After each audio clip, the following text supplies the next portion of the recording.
Good afternoon, everybody, or good evening or good morning, depending on where in the world you're joining us from today.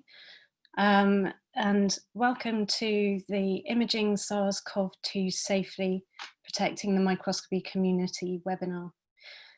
I hope you and your family and friends are all well and safe and okay in these difficult times. And the reason that we decided to organise this webinar is because with imaging facilities now looking forward towards opening up again, we, and I'm sure others, have started getting requests to image either human tissues coming from biopsies or post-mortem for clinical research infected with virus, but also cells and tissues coming from researchers who are trying to understand the fundamental cell biology of coronavirus infection. So when we were first asked to start looking at these samples, it became obvious that we didn't know how to safely handle the samples and be sure that they'd been inactivated. So I started speaking to two colleagues, Dr. Matthew Hanna and Professor Pippa Hawes from Public Health England and the Pirbright Institute respectively, who are experts in this area, and it became obvious that they have a huge amount of knowledge which they can share with the microscopy community so that we can get up to speed on this topic. We're very fortunate to be joined today also by Dr. Helena Meyer and Dr. Raquel Olferts from the from Pirbright and the Francis Crick Institute, and they're going to be telling us about the basic cell biology of coronavirus infection and the tools that we can use in imaging in light microscopy and electron microscopy to understand the virus. And we're also very lucky to be joined today by Dr. Amir Wynne Benbow from the University of Manchester and Manchester Royal Infirmary. So Amir is joining us to really set the scene and to tell us about a histopathologist working on the front line in the NHS and handling both biopsies and post-mortem material. Just before we get onto the main talks, there's a couple of items of what I could call webinar etiquette. First thing to know is that we're recording the webinar and we'll make it available to watch afterwards. So we had a lot of queries about this last night because obviously people are working from different time zones and it's some hideous time in the morning at the moment on West Coast America. So we will find somewhere to deposit this afterwards and let everybody know. This is a Zoom webinar rather than a standard Zoom meeting, so all of the attendees are muted with their videos turned off. There are going to be 5 talks, 20 minutes each, and then we'll have a 1-hour Q&A session at the end. And you'll see down at the bottom of your screen that there's a Q&A tab where you can type questions. So please do submit questions throughout the webinar. You won't be able to ask them directly. Professor Paul Vacada from Bristol University is with us to help with the Q&A, and Paul will be asking the questions at the end. So when you type in your questions, please be clear and succinct so we know what you're asking. If we don't have time to answer all of the questions, we'll attempt to answer them afterwards and we'll share that out with the Zoom webinar recording. I'd just like to thank all of the speakers, Amir, Matthew, Pippa, Helena and Raquel. This is obviously a really busy time for them because they're coronavirus and virus experts. And so I really appreciate them putting all the effort they have into preparing their presentations and joining us today.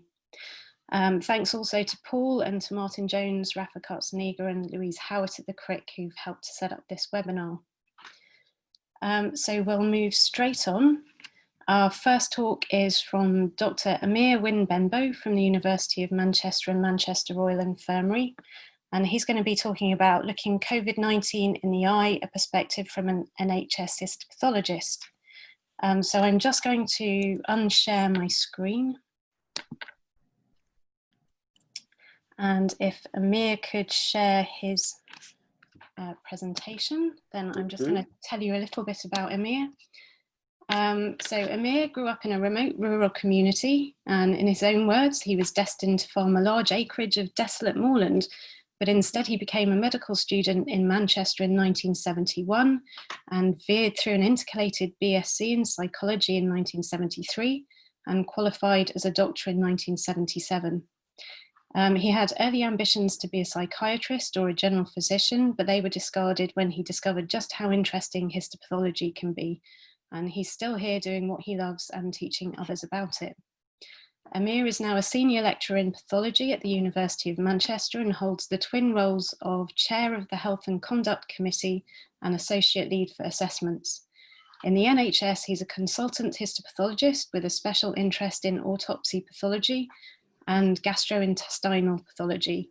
And Amir is going to set the scene for us, telling us about COVID-19 and how to stay safe from the perspective of a hospital laboratory handling surgical specimens. And handing over to you, Amir. Thank you. Okay. Well, thank you for the invitation. It came really very recently, so what I'm going to provide you with is an extremely crude presentation. There are a few photographs in there. They've been taken by me on this computer, which I'm using now, which has only one front-facing camera. So you will see lots of images of me. That's because I'm extremely elderly. I don't understand this sort of technology. And when I take a photograph of my front-facing camera, you'll see this puzzled-looking individual wondering what the heck is going to happen next. So as Lucy's already told you, I work primarily for the University of Manchester, teaching and examining medical students. I work for in the NHS, doing autopsies for the coroner, and I do gastrointestinal pathology. And I think a lot of things I'm going to say are going to shock the next speaker, Matthew, because what we do is significantly unsophisticated compared with even what you expected up until about 30 minutes ago. So this is going to be brisk in terms of what I do. There are a lot of words in some of the presentations. A few weeks ago, we were presented with the idea that our world was about to change. We have autopsies on patients with COVID. We have biopsies from patients who might or might not have COVID. And we had to cope with this with really very little information indeed. A lot of information has appeared extremely quickly. A lot of the professional organizations have done a fantastic job in providing guidelines. But I think that already some of the guidelines I've looked at in the last couple of days in preparing this presentation are already seriously out of date. So we are still in a position, and I think you as a research community are soon going to be in the same position of working in a way that is marginally anxiety provoking because you're not entirely sure that what you're doing is appropriate according to today's understanding of this virus. So moving on, there's all things that you might be using for research, blood or other fluid samples, and I'm going to be warning you, I'm going to do this very much from my own perspective. Within 6 days, I couldn't really do much else. So the sort of samples you might be working with are blood or other fluid samples, fair enough. That's easily done in a fairly safe sort of way. Occasionally tissue biopsies may be taken purely for research, the normal material for comparison or disease material. Sampling by surgeons occasionally occurs during operations. As a pathologist, we really don't like that. If they start sampling the tissue they're meant to send to us, it can make it extremely difficult to provide a logical interpretation of the stage or of a tumor, for example. And what do? We sample at something we call cut-up. It sounds a very crude word, but it is what Americans call grossing. In the UK, it's called cut-up, and that is when we dissect samples. And before cut-up, we sometimes examine fresh tissue. I'll explain my own particular interpretation of this in a moment. And we may sample fixed tissue. But of course, if you're going to look at a virus, fixed tissue is already suboptimal for anything other than the crudest sort of visualization, which is what I do, which is light microscopy. And of course, some things you may only sample at autopsy because, for example, you're not really going to get consent from a patient if you ask to sample their heart, for example. So you may have to put up with the sort of samples that I provide after an autopsy, and an autopsy that may be several days after the patient has died, certainly with the delays in the coronal system in England, Wales and Northern Ireland. So we started, what did we got to work upon? Well, we've got guidance from Public Health England. And I'm going to show you some of this, and I'm going to discuss why some of this may, as I said, require some refinement, and why some of this is somewhat difficult for us. So what you've got here is stuff that I've been cutting and pasting. I'm very good at cutting and pasting, like a lot of my medical students writing essays. And here are some problems which I think you might face. What we get are specimens, and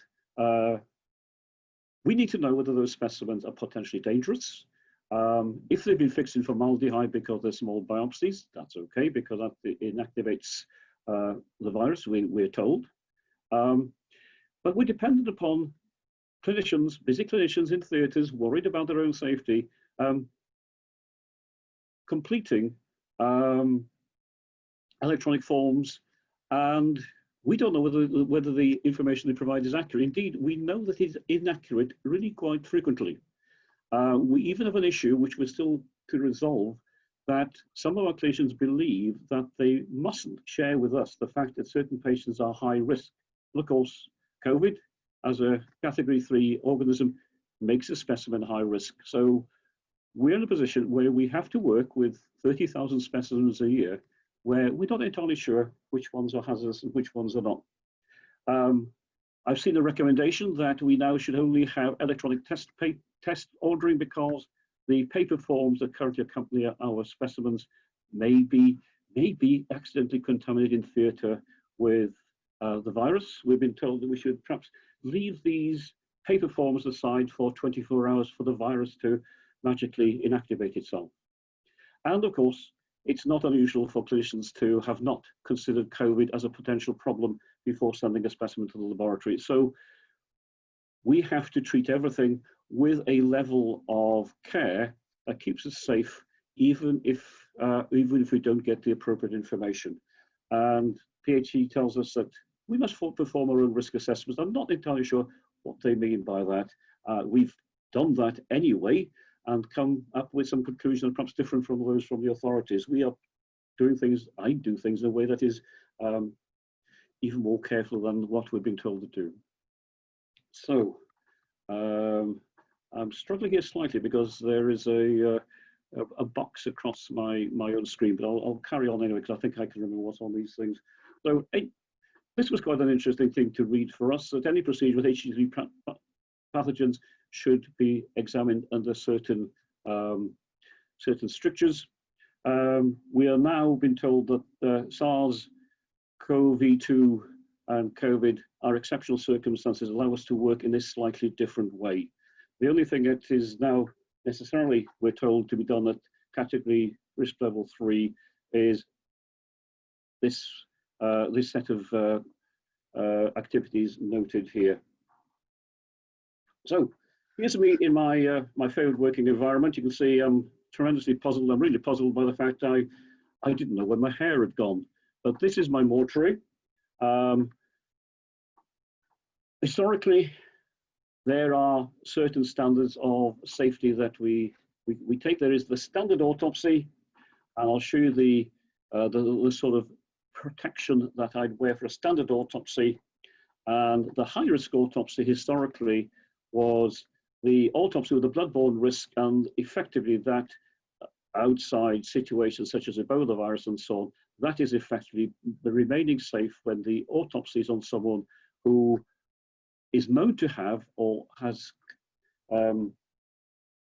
behaved in a way that puts them at risk of hepatitis B, hepatitis C, and HIV. The airborne risk that we're concerned with is tuberculosis.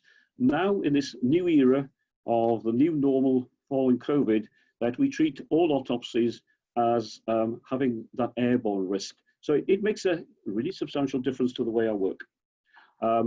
Personal protection equipment for a standard autopsy would be surgical scrubs, a plastic apron, Wellington boots, preferably with a steel toe cap. That's just in case you drop that sharp knife on your toe. A visor so you don't splash yourself, and the sort of routine procedure rubber gloves that people use in clinics for all sorts of stuff. It is simply keeping us largely clean. So things are now different. That's the standard stuff we're already talking about. And you could do, sorry, this is, I should step back a moment. You might do all of these. You might wear goggles, behind your visor, just as a second barrier. You might wear hair covering. You might even go as far as wearing cut-resistant Kevlar gloves. If you're clumsy, I've never cut myself in the autopsy room in 45 years of practice, so I tend to avoid using these things because they're cumbersome and uncomfortable and make your dissection more difficult. Now, we do things slightly differently. For these categories of bloodborne risks, I would routinely wear cut-resistant Kevlar gloves. Some people use domestic marigolds because those that brand of gloves designed to do your washing up in are quite good at avoiding or preventing you cutting yourself. For airborne risks such as tuberculosis, we use FFP3 masks, or my preference is a powered respirator. I'll tell you slightly more about the powered respirator in a moment. And for COVID, because it's an airborne risk, most of my staff are using FFP3 masks. Some of us are using powered respirators because we're generating not just a splash risk, but I think we're generating a significant aerosol risk. I have looked at this is guidance. This is the guidance from the Health and Safety Executive, and you can see that it makes life rather difficult for me because it tells me I should be clean shaven around the face, and I've decided that isn't going to happen.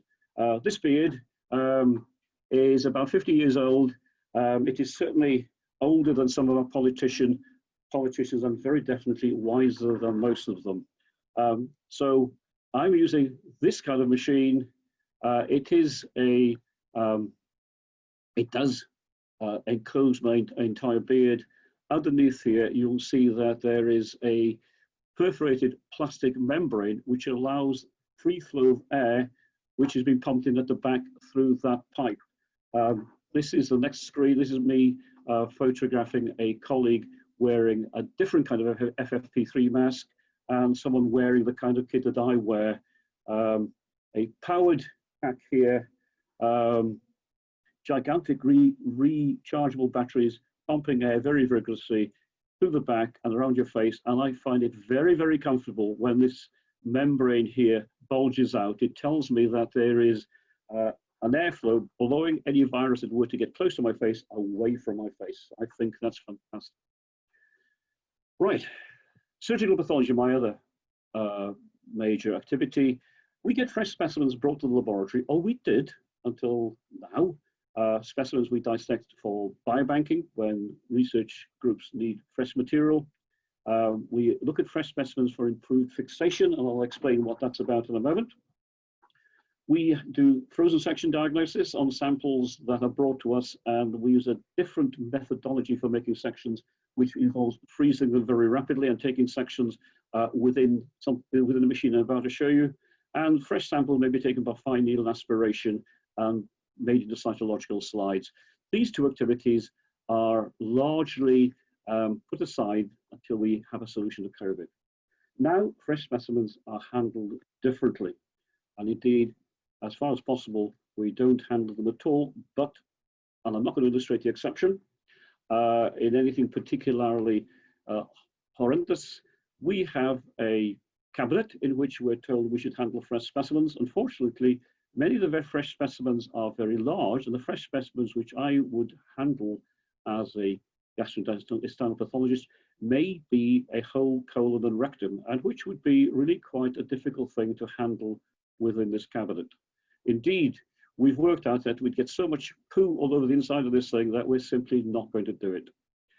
Frozen sections would be handled in here because it's fresh tissue, and sections, histological sections, would be taken on this, which is a microtome, inserted into what is effectively a sort of inverted deep freeze. That's not happening, so that's not going to be a concern. But here is my colleague who volunteered to wear his FFP3 mask and open a specimen. This is a specimen of an uterus with a large fibroid, and this specimen was already fixed in formaldehyde for 24 hours, and you can see it is still pink. So we are in a situation where we need to think about what to do about these specimens. What we're currently doing with specimens like this is that there would normally be only one person in the room All the staff normally working in this room will leave until this has been done. It's usually done at the end of the day, so when they've left, they don't come back for another working day. I have to be standing there wearing another of those suits you've just seen, so that I could pick this illustration so that you can see what we're doing. Okay, so biobanking is currently stopped. Whoops, that was a mistake. There are now, at the moment, very few major resections, because if you resect a large organ from a person's body, you immediately put them at greater risk of disease if they're exposed to COVID, and at a greater risk of a more adverse outcome. So at the moment, I think we're in a position, we need to establish new protocols for biobanking. I think I know what I would want to see in those protocols, and I have discussed them with the head of the biobank, but because there are so few resections that they might harvest, we're not going to worry about that until we're closer to a solution to COVID, possibly an effective immunization. Do we triage smaller specimens? Well, that's easily done because most of them are well fixed. The mid-sized specimen, a gallbladder, whatever, we can leave in formaldehyde for an extra 24 hours if we need to. We get, as I said, poor information from the clinicians because of oversight frequently. There is this issue that people might think we have to be confidential about whether someone's high risk or not. Should we treat them as high risk? Well, that would make our work extremely difficult because of the volume of material. And as already indicated, we now are getting no frozen sections or fine needle aspirates. Larger specimens need better fixation. I've told you some of this already. I use a powered ventilator. We have, the laboratory anyway has downdraft ventilation at the dissecting table you saw my colleague working at. We're not going to use the biological safety cabinet for pragmatic reasons because of the difficulty of washing the poo out of someone's bowel. You may find this a little stomach churning, but when surgeons carry out a complete or a partial resection of the large intestine, they like it to be quite firm, and the way for it to be quite firm is for it to be full of poo, full of feces. And we have an issue that if we were to accept such a specimen, we have to open it from end to allow fixation. If a tumor in a colon remains in contact with the fecal load in the lumen, that in itself causes reduction in the quality of histological diagnosis around further on at the moment. And the respect for plumbing is code for the fact that what we would previously do is to put the bowel content into a macerator and pour water through the macerator, and that gets it into the sewage. There was an objection to this because, of course, someone objected, well, you're potentially putting, now we know that COVID is excreting feces, a large number of viruses down to the sewers, but then so are a lot of patients flushing their toilets. So that was an argument we weren't particularly impressed by. Our real problem is that the macerator sometimes blocks. And the idea of clearing out a macerator full of COVID infected feces is quite difficult. So at the moment, we're taking the feces from one sample container containing a large bowel into another sample container. So we are busy fixing large volumes of poo to render them free of active coronavirus. How things are going to happen soon, we don't quite know.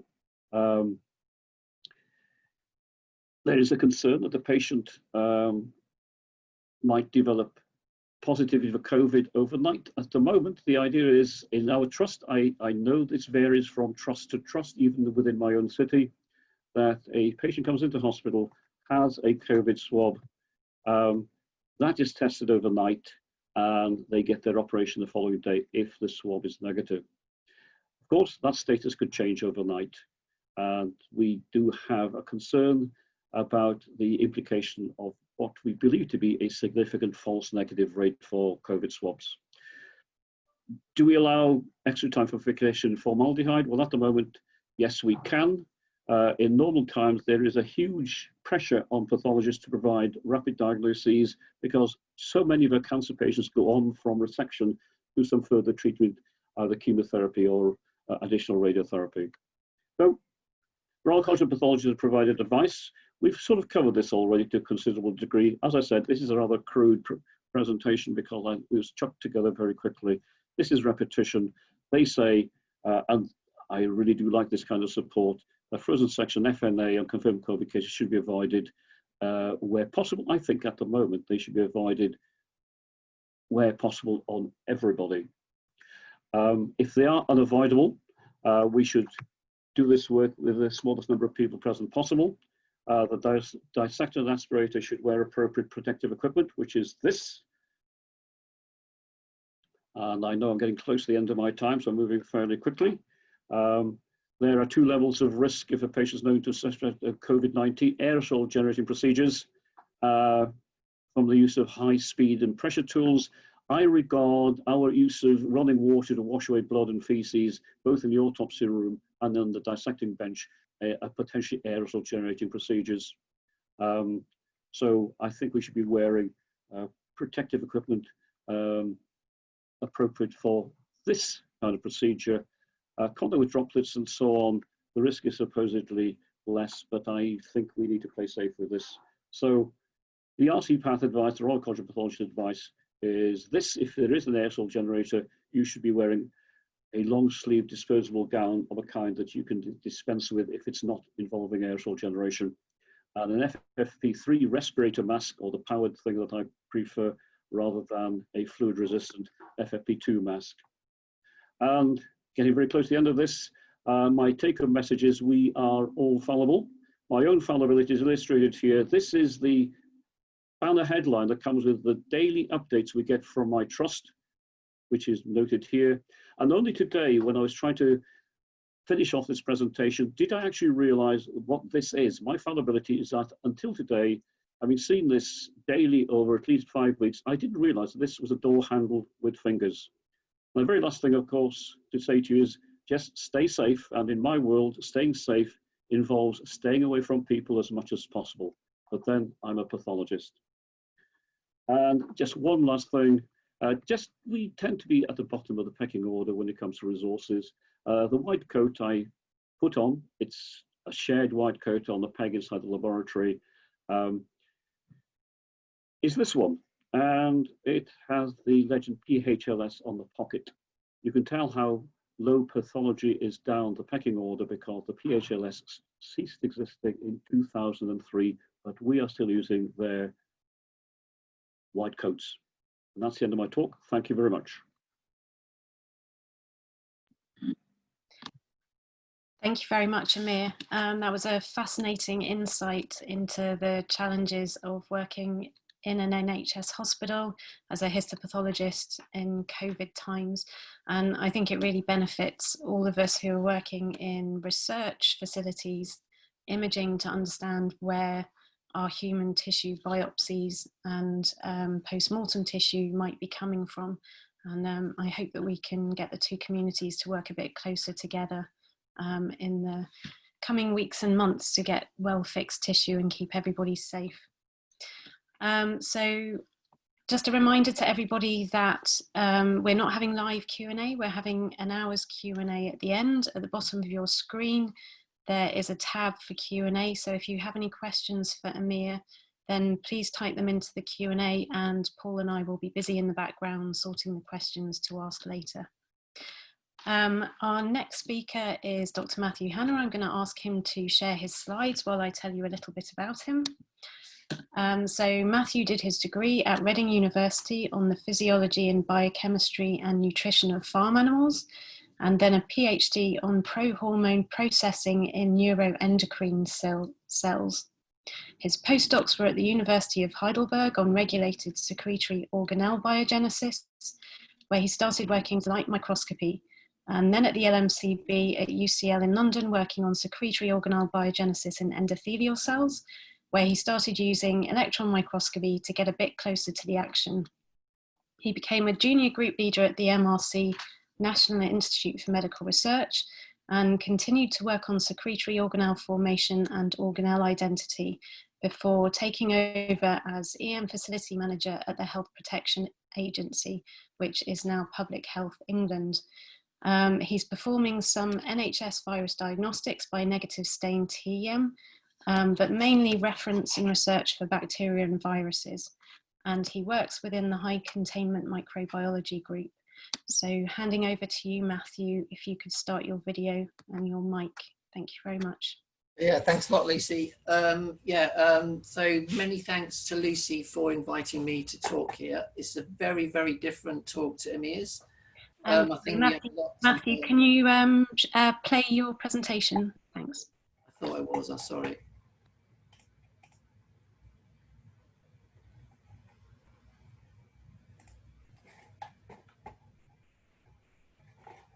I'm playing it on a different screen, unfortunately. Don't worry, just use it like that, that's fine. Thanks. Okay.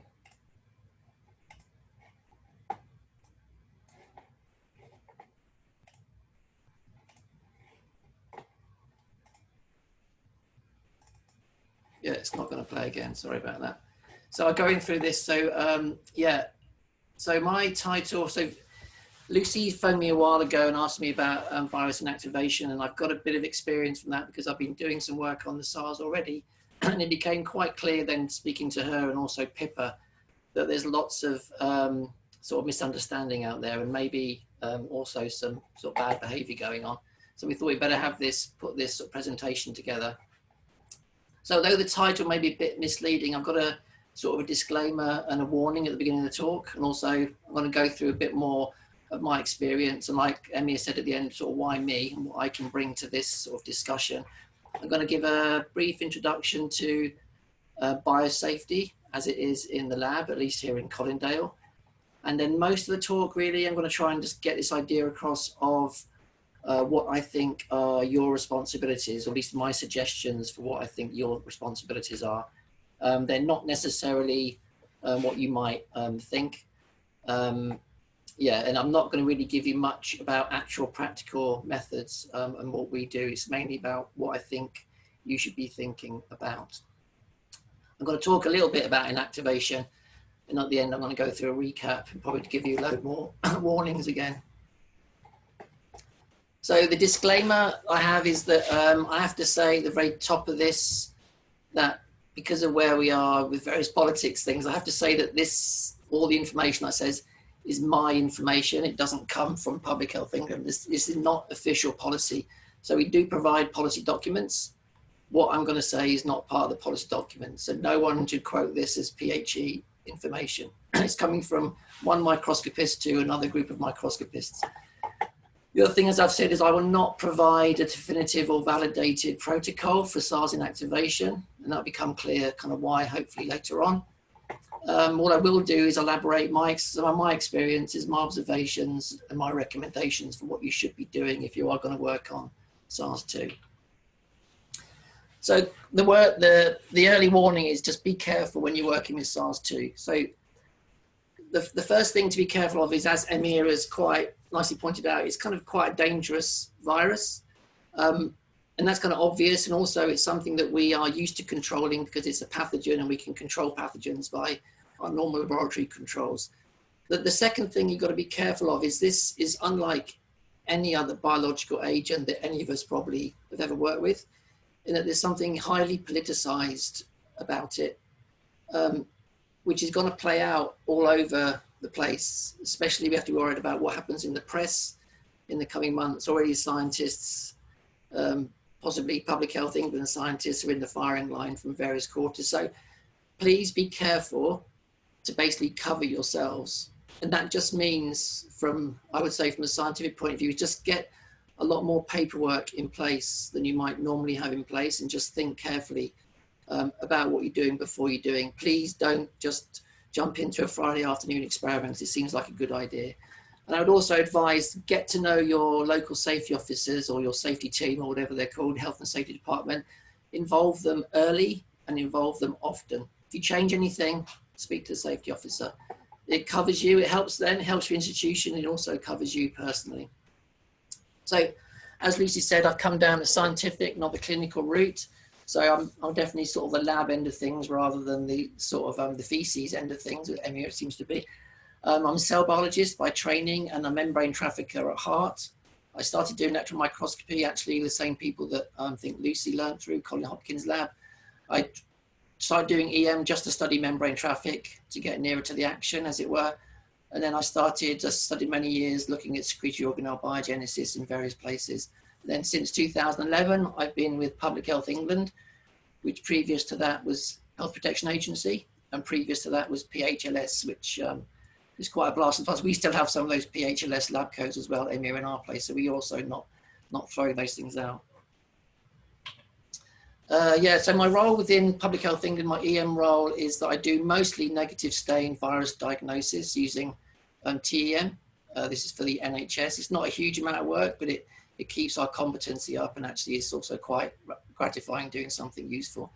We do a lot of reference work because we're a reference microbiology lab, and also we're involved obviously in research projects. And sort of importantly, from a sort of funding point of view, is that we are part of the government's emergency response to emerging high consequence pathogens, and also for bioterrorism.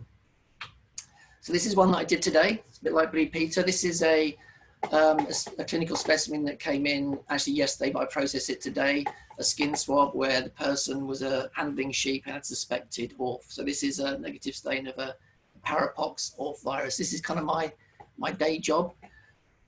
ORF viruses are beautiful, unlike coronavirus, I would say, but unfortunately most of my images are seen by two people. One is me and the other one is the clinical validator for the report.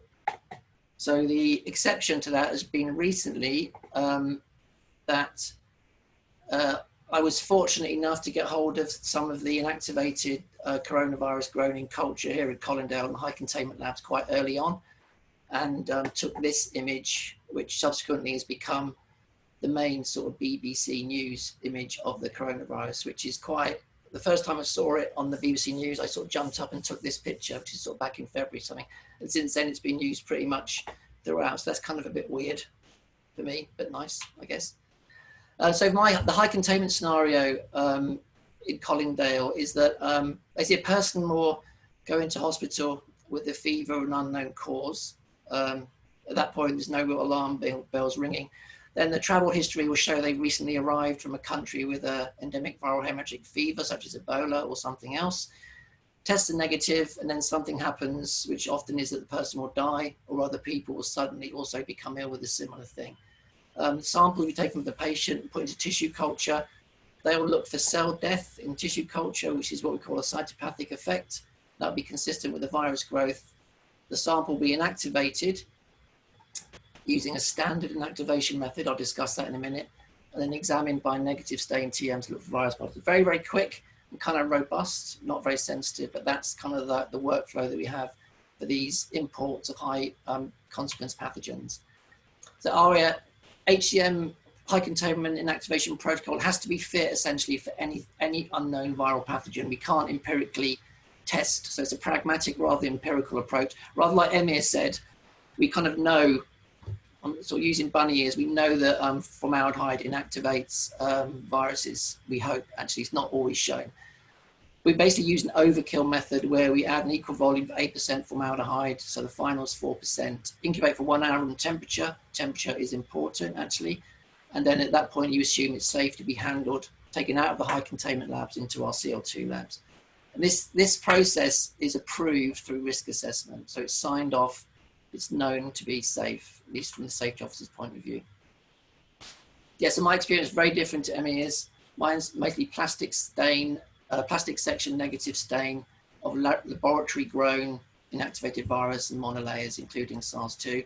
I've got almost no experience of tissue directly from patients, and I follow mainly HSC and ACDP and not RC path sort of guidelines. Obviously there's a bit of overlap with the pathology, especially speaking to Emir earlier on today and previously, it's quite clear there's a lot of grey areas, and I think this is one of the things that Lucy is going to work towards, trying to closing up these grey areas so that we are all doing things that can dovetail together.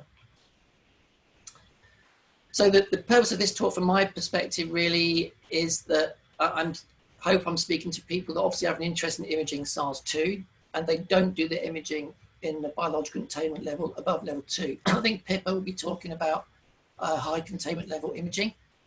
So the people that I think I'm addressing may not even be familiar with what the containment level is, and also with hazard groups of pathogens. I hope they are, but they may not be. And then maybe, and definitely I think some of you out there are probably unsure what is expected or not expected of them when asked to do SARS-CoV-19 work, because I've spoken to some of you already sort of offline on phone calls and stuff. So biological containment levels and hazard groups. There are 4 levels of biological containment for human pathogens. And basically, those tally up with the 4 levels of hazard group that there are for biological pathogens for humans. And roughly speaking, you match up the containment level that you use with the hazard group of the organism. So in this case, with SARS-2, it's a hazard group 3. So you should be using containment level 3 facilities. The hazard grouping is determined by the Advisory Committee of Dangerous Pathogens, ACDP, which is part of and sits under the Health and Safety Executive. Animal pathogens are classified in a different way. Pippa will speak about this, I imagine. This is called the Specific Animal Pathogens Order, or SAPO. It used to be run through DEFRA, but now is also part of HSE. And a lot of these things overlap, because an animal pathogen obviously can also be a human pathogen, but the rules for their containment are somewhat different. Working requirements are enforced by HSE, and I've underlined enforced because HSE can close you down if you're not following the rules that they put in place. They must be informed if you start new CL3 or CL4 work. So as far as I can see from the regulations, working with SARS-2, if you've not been working with SARS-2 before, is new CL3 work. So all the people asking you to do stuff hopefully will have informed the HSE from what I can understand of the rules. We certainly have here, I should say. And then ACDP, their hazard grouping, these are different hazard groups. I'm not going to read them out, but essentially SARS, MERS and SARS-2 are all come under hazard group 3. I think there's even an argument that maybe it could even be 3.5 and near 4 for SARS-2, because there clearly isn't an effective prophylaxis or treatment, as all the worry over it has shown. So this is HSE regulations, and actually if you click on this link that I pointed to there, is you get to the same guidance document from Public Health England that Amir has already alluded to. And it quite clearly states that the work that you have to do at CL3, so containment level 3, is any propagation, culturing or deliberate work on SARS-CoV-2 for diagnostic or research purposes. Now I think a histopathologist's interpretation of that is probably quite different to a high containment microbiologist's interpretation. I think this is one of the grey areas, is actually what that covers. So, I mean, it spoke about the derogation. There can be derogation of these rules for certain processes, but derogation doesn't mean that the organism or pathogen suddenly becomes a lower hazard group. It just means that certain things can be missed out of the process. And I think that sort of grey area can cause a lot of problems. Okay, so this I think is probably the most crucial slide, is where do I think we, the imaging people, get involved? Well, I'm assuming that we're not working in CL3 labs, so I think that most of us are basically working in a CL2 or even an unclassified containment level lab. You must not receive any material that is still active. So you shouldn't be asked to inactivate some material that's got SARS-2 in it, because it's a hazard group 3 pathogen. It shouldn't leave the containment level 3 labs until it's been inactivated. So inactivation has to happen before it leaves. You can't do it somewhere here, like in transit between them and you. So if in any doubt, just say you're not going to accept it until you know that it's been inactivated. By no, I mean basically accept some kind of documentation. So these are some of the things I think you should be asking if somebody asks you to do some SARS-2 imaging. This is kind of the lab-based side of things, not the histopath side. So you've got to obviously first of all ask them what they're doing, what it is they want you to visualize, and then ask them how they're going to be inactivating this hazard group 3 pathogen. At this point, they may be asking you the same thing. So I would have some sort of answers, some sort of protocols, which there are links to that at the end of this talk. And then ask to see their risk assessments. You might then hear nothing, in which case ask them to go away and write some risk assessments with your input. So risk assessment, I realized when I was going through this and when I was speaking to Pippa and Lucy that I've become very, very risk averse since I left the sort of more research environment. But actually, everything has got to be on paper. You've got to have risk assessments, and they've got to be not just a generic one that fits everything that your lab does. If you're working with this, make sure you have a risk assessment with this as a named agent on it.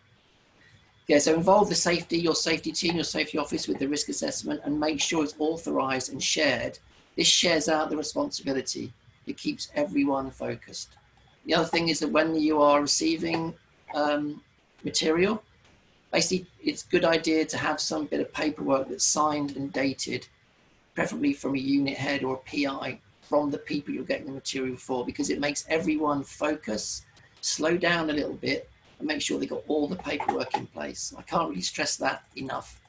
I mean, I think when you have a thing in high containment, if you have an accident or think something has happened, is the first thing you do is just stop and think and assess what's going on. That can obviously save a lot of heartache later on. Okay, so inactivation, when you're discussing inactivation, make sure you're speaking the same language. Obviously, inactivation is different things for different people. Again, going back to Emir, pathologist, inactivation often means fixing in formalin. So what is formalin? Not everybody sort of is appreciative of exactly what it is. It's not the same as formaldehyde. It has formaldehyde in it, but it's not 100%. It also contains methanol in many cases, which obviously isn't great for EM. So we're talking about usually light microscopy formaldehyde, electron microscopy glutaraldehyde. And then how do we know that the fixation actually has inactivated the virus? Well, in most cases, we just essentially historically are confident that it has and can follow that up with a risk assessment. Obviously, the gold standard is empirical evidence that you actually attempt to inactivate the virus, do a plaque assay or a TCID50 and show that it's inactivated. That's very, very rarely done. It's really laborious. It requires a CL3 lab, expensive, time consuming. Mostly you go by previous published work, standard protocol, and published papers, which you will show as evidence in your risk assessment. Here's just some of them. I like this one from the German group because they do very similar stuff to us. This is mainly for virus diagnosis, but they've shown very nicely about the levels of inactivation that you get with fixation. But there's lots of stuff out there. So make sure you understand the process upstream, not only that you're getting maybe some cover slips or some monolayers. Think of the whole flask and the entire surface area, because the virus could have got anywhere and it's all got to be inactivated before it comes out. It may not just be on your lovely cover slip, it may be splashed on the inside of the plate. So everything needs to be basically inactivated. You decide what inactivation method you're going to do, discuss it with the safety team, make sure it's all the evidence reviewed and discussed. Like I say here, you often have more control over this than you might think or even want.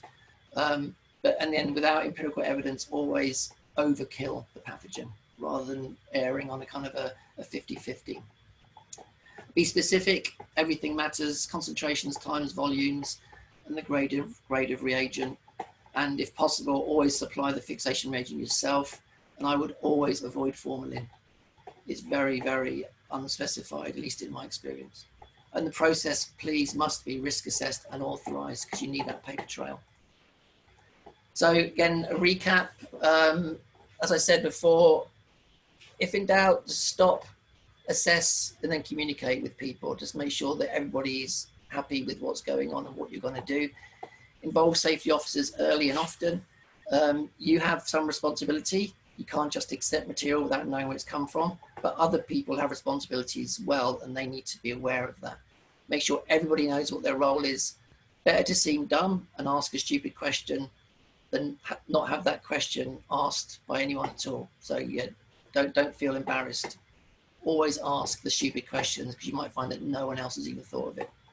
The entire process must be properly risk assessed. I don't know how many times I said risk assessment in this talk, but you must do risk assessments. And yeah, I would just get everything signed off at management level before you receive it, because this really does focus everyone's mind and ultimately it protects you. And hopefully at the end, you'll get some lovely images and you will have been doing it in a safe way. Thank you very much. Thank you very much, Matthew. That was fantastic. And I think that's really critical information, and hopefully it's going to empower the imaging community to be able to ask for that documentation to make sure that any samples that are coming to them are transferred, inactivated and safely, and with evidence. Just to remind everybody that we're not taking Q&A in between each talk. If you would like to submit questions to Matthew, you can do that now, or you can do it at any time through the talks using the Q&A button at the bottom, and Paul will pick those up and we'll discuss them in the Q&A session. Just to say that we're also going to be sharing the presentation and links to some of the documentation that the guys are talking about afterwards, and we'll follow up and let you know where that's going to be hosted. So if Pippa could please share her screen and put it into run mode, and I will introduce her while she's doing that. So Professor Pippa Hawes is the head of bioimaging at Pirbright and leads the bioimaging team, and is also responsible for the operation of the core microscopy facility housing confocal, super resolution and electron microscopes. She has more than 18 years experience working with microscopes within high containment at Pirbright, and her specific area of expertise is investigating the morphology and assembly of veterinary viruses, in particularly large DNA viruses and coronaviruses, using electron microscopy, tomography and correlative light and EM. Pippa is a prominent member within the UK microscopy community, being an active fellow of the Royal Microscopical Society and a supporter of Bioimaging UK. And she is also a visiting professor at the University of Copenhagen. And if you could turn your mic and your camera on, Pippa, and I'm handing over to you. Thank you. Good. Right. Hello. You're all good, Pippa. We can hear you and see your presentation. Right. Yes. Okay. Sorry, I lost myself there. Good. Hello. Well, thank you very much for the introduction, Lucy. And I hope this afternoon is going to be useful for people. And hopefully we'll get lots of questions later on. So I'm going to talk about imaging viruses in our labs, in the high containment research labs. But first of all, like Matthew, see if my presentation will move on.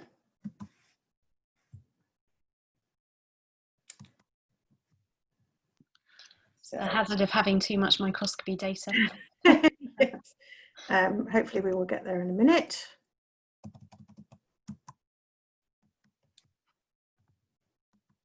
There we are.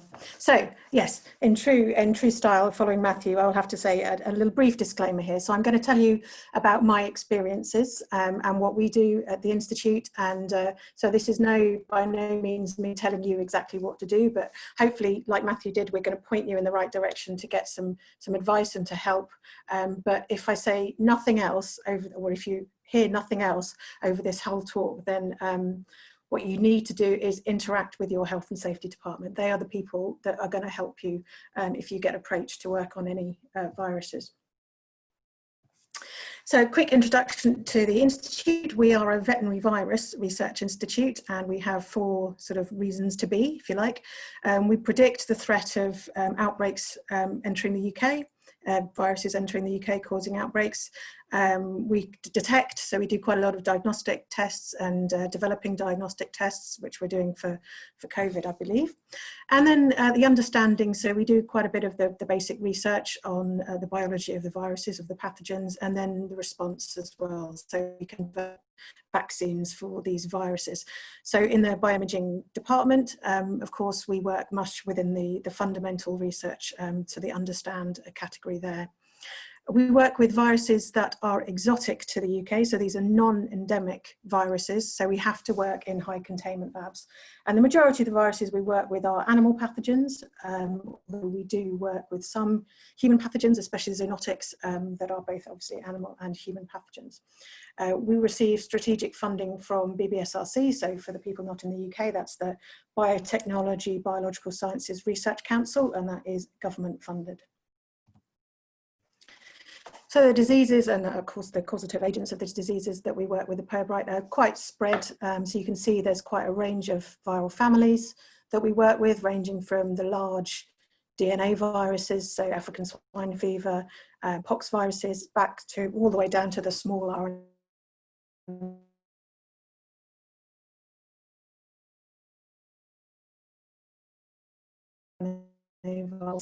Vector transmitted viruses that infect both humans and animals, and of course we need the CL3 facility for that.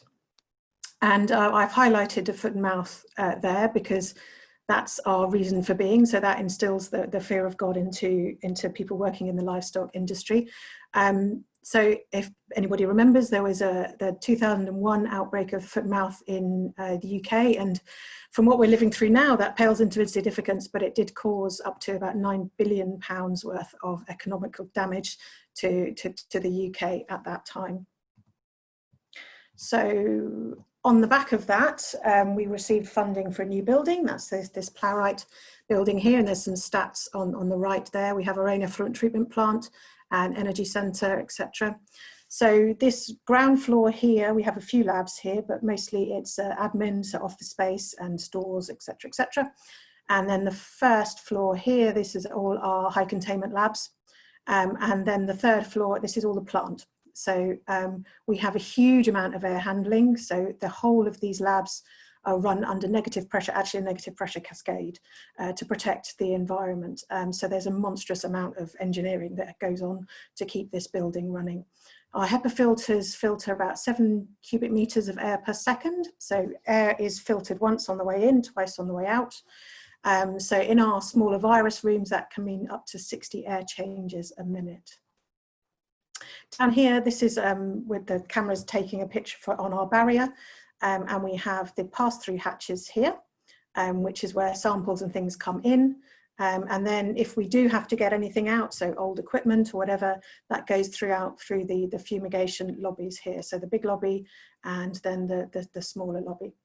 And of course, as staff, we need to be cleaned as well when we leave the labs, and we use the showers. So when you come in the morning, you go straight to the bathrooms, take all your clothes off, walk through the showers, and then you get changed into hospital scrubs we use. And then at the end of the day, you come back out through the bathrooms, full shower twice, so full shower and hair wash, and then out to get changed, which is great fun. Okay, so this is, I'm aware this is quite UK centric, the acronyms and things that we use, but I'm sure there are equivalents elsewhere. So we primarily are there for animal pathogens. So we work under the, as Matthew mentioned, the SAPO or SAPO license, Specified Animal Pathogens Order. And we have a level 4 license, which is the maximum, and that's what we need to work on foot and mouth. Basically. So the purpose of the order is to prevent introduction and spread into the UK of animal pathogens which are not endemic and would cause serious disease and economic loss to the livestock industry. And Health and Safety Executive are responsible for regulating us through administration licensing. They provide our license and inspection. So that, yes, is always an interesting time when you're up for an inspection, but of course, necessary. And then of course in enforcement, so if anything goes wrong, then they will govern that. But what we do work under ACDP as well, because we have the hazard group. We have CL3 labs for human pathogens, and these pathogens can only be worked in, I'm repeating Matthew here, but I think it's worth repeating, can only be worked on in an appropriately designated laboratory, and HSE has to be notified of their use. So live hazard group 3 pathogens can only be used, and this of course includes imaging, in a CL3 designated laboratory. So in the building here, we have our SAPO4 plus CL3 labs. So these are for zoonotic viruses that we work with. And then down here, we have some CL3 labs that are outside of the SAPO4 envelope. And then the majority of our labs are SAPO4 and CL2. So this is where the bioimaging department sits within the SAPO4 and CL2. So we can't image CL3 viruses live. We have the infrastructure to do so, so should we want to, we would thoroughly risk assess and get the protocols written, and then we could. But at the moment we can't, we're just working at SAPO4 CL2. And within our suite we have rooms that we can use live virus in and rooms that we have to use fixed virus in. So if you're desperately interested in looking into the legalities of this, then your starting point is the COSH regulations. So we all know the COSH regulations for working with chemical hazards, but of course it does cover working with biological hazards as well. So this code of practice and guidance is available for you to read. And I'd just like to highlight, again, Matthew's talked about this, and this is the fundamental part of everything that we do, is Regulation 6, which talks about the risk assessments. And it goes through how to write a risk assessment, what is required. And it mentions that, you know, employers must not carry out work without proper risk assessments. And those steps have been put into operation which mitigate the risk. And then I just included some links here, which I think Matthew had in his as well, so for future reference. Right, okay, so now what I'm going to do is I'm going to briefly run through the microscopes we use, the techniques we do with regard to particular types of samples that we look at. First, starting off with the confocal microscopes, so immunofluorescence, and looking at cell monolayers. So we look at cell monolayers infected with HG3, so CL3 viruses. And how we do this is we use the dishes with the cover slips embedded in the base. So people will probably know these from Clem experiments and the like. The reason we do this is that it makes people working in the CL3 labs, makes their lives a lot easier, because they don't have to fiddle around with forceps, which are counted as sharps and are not permitted within the CL3 labs. And also, of course, loose cover slips can snap and then they turn into a sharp as well. So this way is just eliminating that risk from that particular procedure.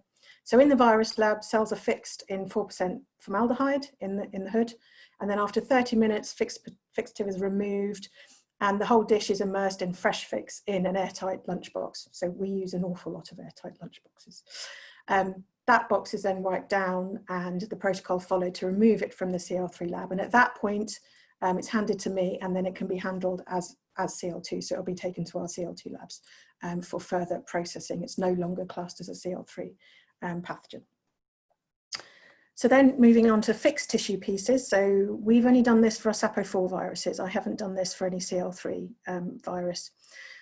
So as soon as the tissue is collected from the animals, in our case, then pieces should be cut into as smaller pieces as people can manage in PM rooms, tend to be about 0.5 to 1 centimetre cubed, and immediately immersed in 4% formaldehyde.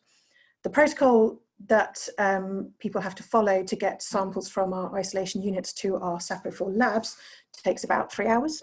So all the time the samples are in formaldehyde.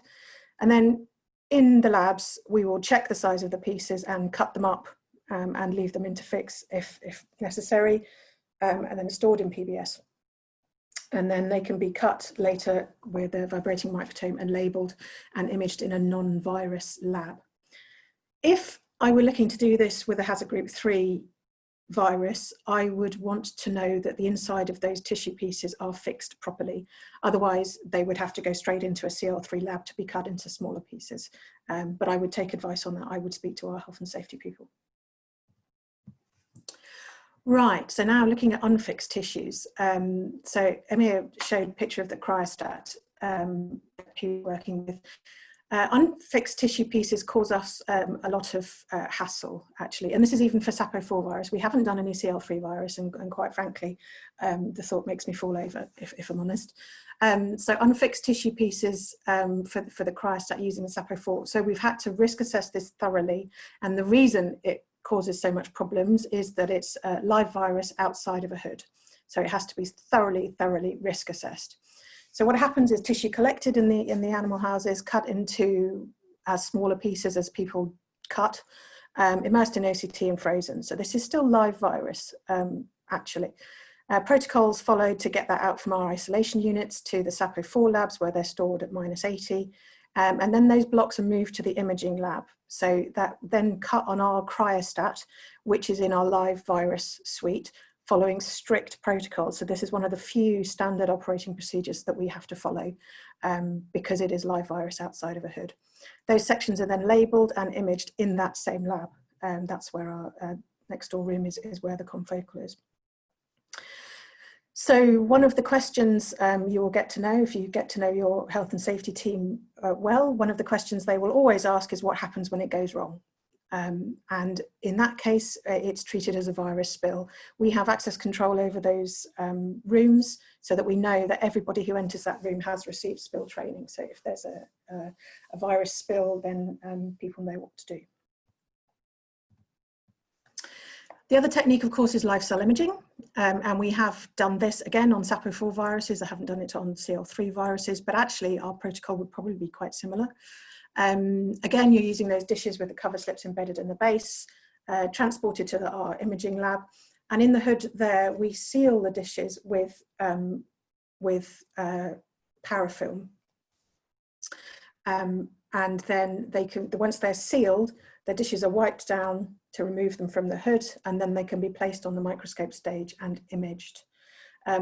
So again, the microscope and the tissue culture lab are in the same suite, so we don't have to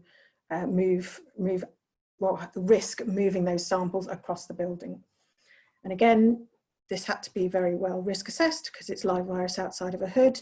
And what happens when it goes wrong? Again, treated as a virus spill. We do have the ability to seal each of our rooms individually and formaldehyde, gas them if that was appropriate, but I don't think that would be appropriate with us because we don't use a huge volume of virus. If I wanted to use the cryostat and the live cell imaging for HD3 pathogens, then that would be, yes, I would, lots of conversations with our health and safety team. That would have to be thoroughly risk assessed and protocols put in place. Okie dokie, moving on to electron microscopy. So similarly to the immunofluorescence, actually, if we're looking at cell monolayers infected with hazard group 3 virus, we use the cover slips again, the same dishes, cover slips embedded in the base of the plastic dishes for the same reason. Also makes life a little bit easier for the people operating in the CL3 lab. And just the difference is that we use a different fixative. So the cells go straight into 2% glutaraldehyde in a hood, and then after 30 minutes, fixative removed, immersed in fresh fixative, in a lunchbox, box wiped down, and taken out and handed to me for further processing at CL2.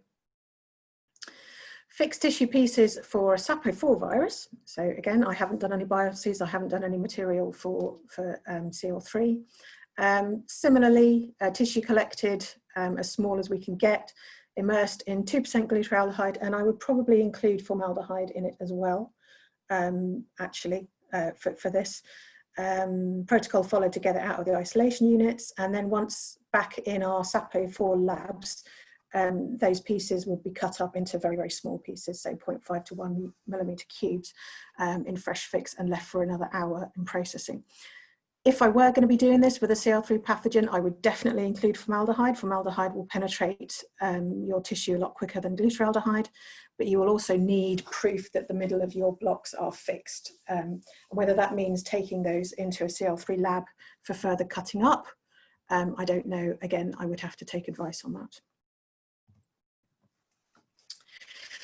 Okay, looking at cell monolayers of tissue pieces, moving and sort of stepping into the cryo realm now. And again, I have only done this with SAPO4 virus, and the thought of doing this with a CL3 virus, again, makes me fall off my chair a little bit. So we're talking about high pressure freezing. So in my opinion, high pressure freezing is the best general method of preparation for the EM. So we're on the cusp of getting this sorted out for the SAPO4 virus, which has taken a while, so let alone CL3 virus. Our EM prep lab is going to become a virus room. At the moment, we can only use fixed virus in that room, which makes our lives a little bit more difficult, but there we are. The high pressure freezer has a HEPA filter integrated into it, and we need to, last step is we need to get the validation protocols from the manufacturer of that filter for the risk assessment. And then the risk assessment needs to be written and approved. Then we have those samples that we have frozen will be stored in liquid nitrogen in that EM prep room again. So we're minimizing the risk by not moving samples around the building, and then free substitution will be done in that same lab as well. If you're worried about this, then you can fix before freezing, which at least gets rid of the sort of the osmium, the dehydration and the resin embedding, but you're still introducing some fixative to your sample. And I would definitely do this for hazard group 3 pathogens. And I'm afraid that your health and safety and that of your people in your lab comes before the science and this sort of thing, because effectively with the high pressure freezing, you're potentially aerosolizing virus, which is not great in a human pathogen context. And here I've just included a couple of references that you might be interested if you are going to be writing your own risk assessments. I've just put them here because I ran out of space anywhere else to put them, if I'm honest. And you can look at these, but you can make a note of these when the presentations are made available to you. Right, cryo-EM. Okay. So I'll take you back to a sentence I said a few minutes ago. Live hazard group 3 pathogens can only be used in a CL3 designated laboratory. Plunge frozen live virus in suspension is still live virus. Okay, so it's encased in ice, but it is still viable virus. Think of that biosecurity officer on your head. What happens when it goes wrong? What happens if it gets up to room temperature for some random reason? Then you have got live virus there. The virus is not inactivated.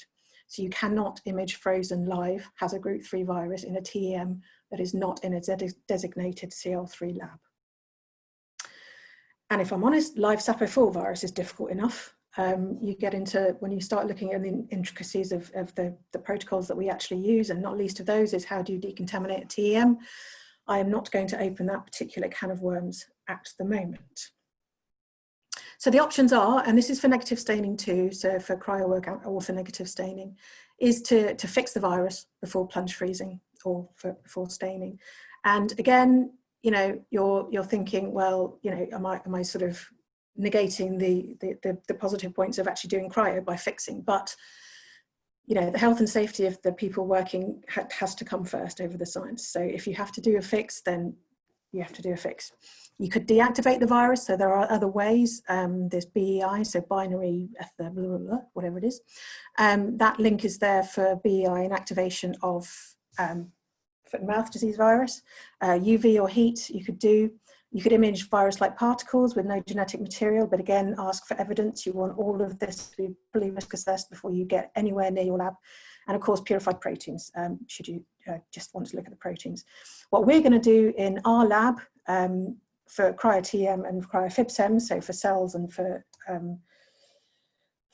suspensions, virus suspensions, is we're going to fix the viruses in the relevant containment labs, follow the protocols to get them out and freeze in a CL2 suite, and then keep under liquid nitrogen for transport to a 300 kV instrument.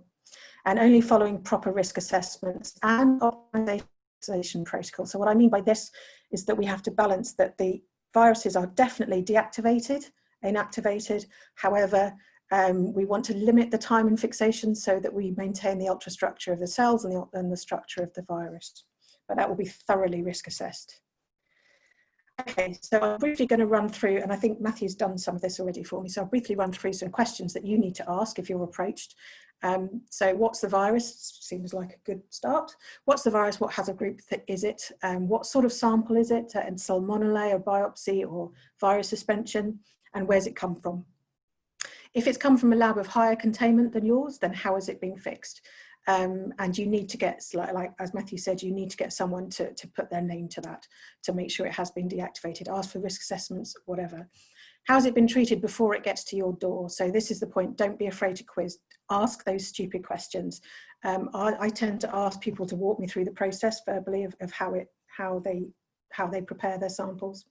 Ask all the questions you need, consult with your health and safety team, and then go back and ask more. This is not the time for, oh, it'll be fine. And yes, what's the scientific question? I want a pretty picture, I'm sure we've all heard that, is not good enough, because you'll be doing a lot of work on this. Have they asked for the right technique? Are you comfortable doing that technique? These are sort of quite general points anyway. If in doubt, ask for more information. It is okay to say no, but make a decision, make a record of your decision and why.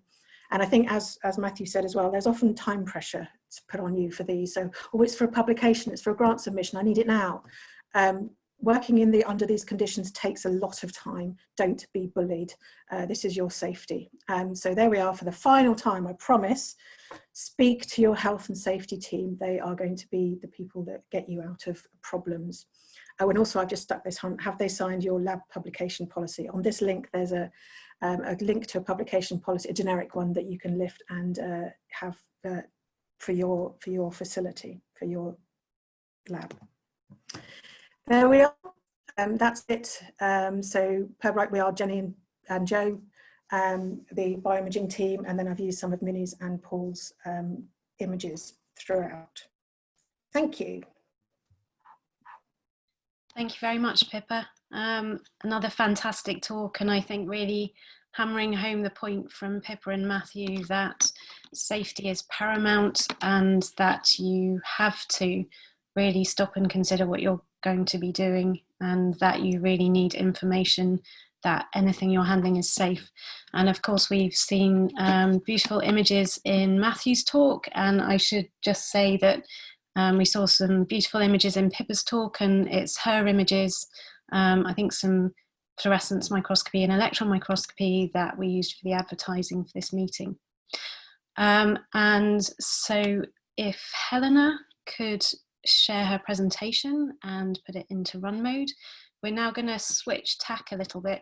So after we have samples for fluorescence and electron microscopy that we know are safe to handle and have been inactivated, and we have the paperwork to prove it, then not all facilities will have the expertise to know what the fundamental cell biology of virus infection looks like and what kind of membrane arrangements to look for. So we are very fortunate to have Dr. Helena Meyer here. She leads the nidovirus cell interactions group at the Pirbright Institute, with her research focusing on understanding how coronaviruses regulate the host cell environment to facilitate virus replication. She has extensive experience of working with economically important avian coronavirus, infectious bronchitis virus, and porcine coronavirus. She aims to compare across viruses from the whole coronavirus family to understand conserved points of virus-host interaction, and is now working with a wide range of coronaviruses, including SARS-CoV-2, as well as other human, animal, and emerging coronaviruses. A major focus of her work to date has been understanding the coronavirus replication organelle, which is the site of viral RNA synthesis, and she's using a range of microscopy techniques. So if you could turn your video and your mic on, Helena, and I'll hand over to you. Thank you very much. Okay, thank you very much. So it's going to be a bit of a change of topic, moving more now to the scientific questions that we can ask, and also what will you actually see when you look down a microscope looking at cells infected with coronaviruses. So as Lucy mentioned, my group focus quite heavily on understanding coronavirus replication organelles.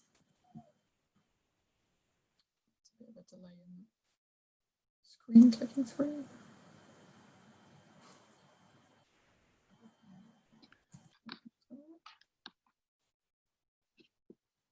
I think they seem a little slow to start, like most of us in the afternoon.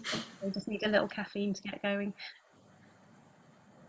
Well, hopefully it's going to change.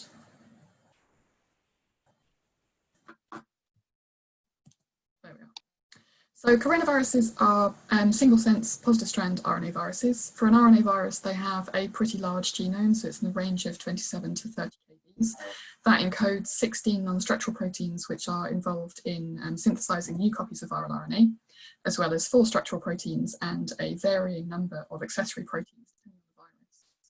Coronaviruses can infect a really diverse range of species, and for kind of health and economic impacts, the most important species in that would be the humans and livestock. As demonstrated with this current SARS-2 outbreak, coronaviruses have an ability to cross the species barrier, and it's been documented in both humans and livestock species, resulting often in highly pathogenic viruses. A large number of coronaviruses circulate in bats, which has been the origin for all of the, or the original origin for all of the cross-species transmission events. So they continue to be a really important threat for future new emerging viruses. The coronavirus family is split into 4 different genera: the alpha, beta, gamma, and delta coronaviruses. So the human emerging viruses that have emerged over the last 20 or so years have all been beta coronaviruses, so that's SARS, SARS-2 and MERS. SARS coronavirus and alpha coronavirus is another cross-species transmission event from bats into pigs. This occurred on a farm in China, resulting in the death of 24,500 pigs. The low pathogenicity endemic human respiratory viruses are 229E and OC43 are the major ones, so they're alpha and beta viruses. And if we then move on to the livestock viruses, porcine epidemic diarrhea virus infects pigs and it causes diarrhea and vomiting. In a large outbreak in the United States in 2013 to 14, it's estimated that about 8 million pigs died, and the total economic impact on the US economy was in the range of 900 million to $1.8 billion. So that's pretty enormous. Moving to the gamma coronaviruses, infectious bronchitis virus is a respiratory pathogen of chickens, and it's the largest cause of economic loss to the UK poultry industry as a result of an infectious disease, causing around £23 million of losses every year. In addition, if we look at the delta coronaviruses, porcine delta coronavirus was identified in 2012, so it's a relatively new virus, although it is now known to have been circulating for longer than that. It also causes diarrhea and vomiting in pigs, and pathology, or mortality I should say, in piglets can range between 40 and 80%. So despite these viruses being relatively closely related, there's quite a broad spread in the diseases they cause, the organs that they infect, and even down to the level of the genes that they express, with a variety of accessory genes expressed across all these viruses. So to be able to take a holistic approach to be able to tackle all of these coronaviruses, my group think that it's important to understand stages of the replication cycle that are conserved across the whole family, because this would allow us to target even new emerging strains. So IBV, there's a lot of emerging strains, and also entirely new emerging viruses that may come into existence in the future. So following attachment to the host cell and entry, the genomic RNA is released into the cytoplasm. This has a 5' cap and a 3' poly A tail, so it's recognized by the ribosome as an mRNA. It's directly translated into 2 really large polyproteins, which are self-cleaved into the replicase protein. And this triggers the rearrangement of host cell membranes to form the replication organelle. This allows the synthesis of new copies of the genome and also subgenomic messenger RNAs for expression of the structural and accessory proteins. The structural proteins largely are trafficked to the ER, where they may be modified, and then they assemble together with new copies of the genome bound by the nucleic acid protein into new virions, which bud into the ergic. They're then trafficked by exocytosis out of the cell. And one stage of the replication cycle that is particularly well conserved is the formation of this replication organelle. So actually all positive strand single-sense RNA viruses rearrange host cell membranes into a replication organelle. The appearance of those varies between different virus families, but they're thought to provide a platform for the assembly of viral RNA synthesis machinery to coordinate the process of RNA synthesis, and also importantly to protect viral RNA from detection by the host cell. So what do replication organelles actually look like? A fair amount of work has been done with the beta coronaviruses. So SARS coronavirus 1 and also mouse hepatitis virus are shown here. And the structures that we see predominantly are double membrane vesicles, which you can see here for SARS and also over here for MHV. So they are what they sound like. They're just a vesicle with 2 membranes around the outside. And in addition to that, you get this patch of membranes that can be seen here and here, which is known as convoluted membranes.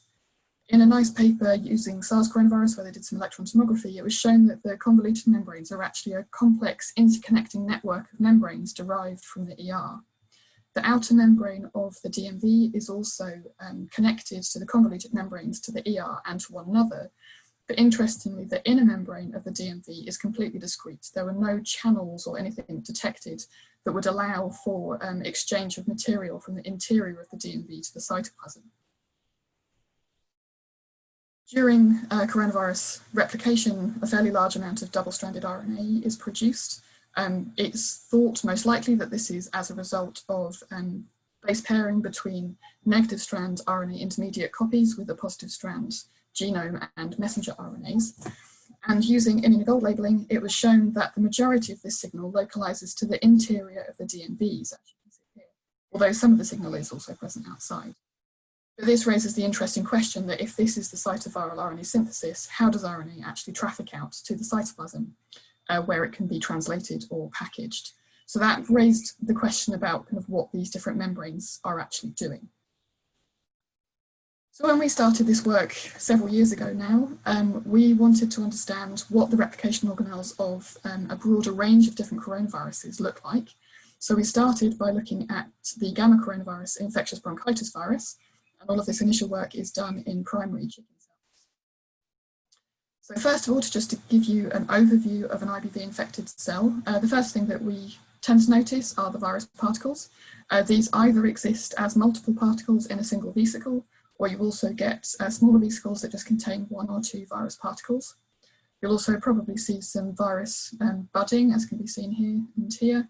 That usually takes place into the ergic, but it's also known to take place into the ER for some viruses.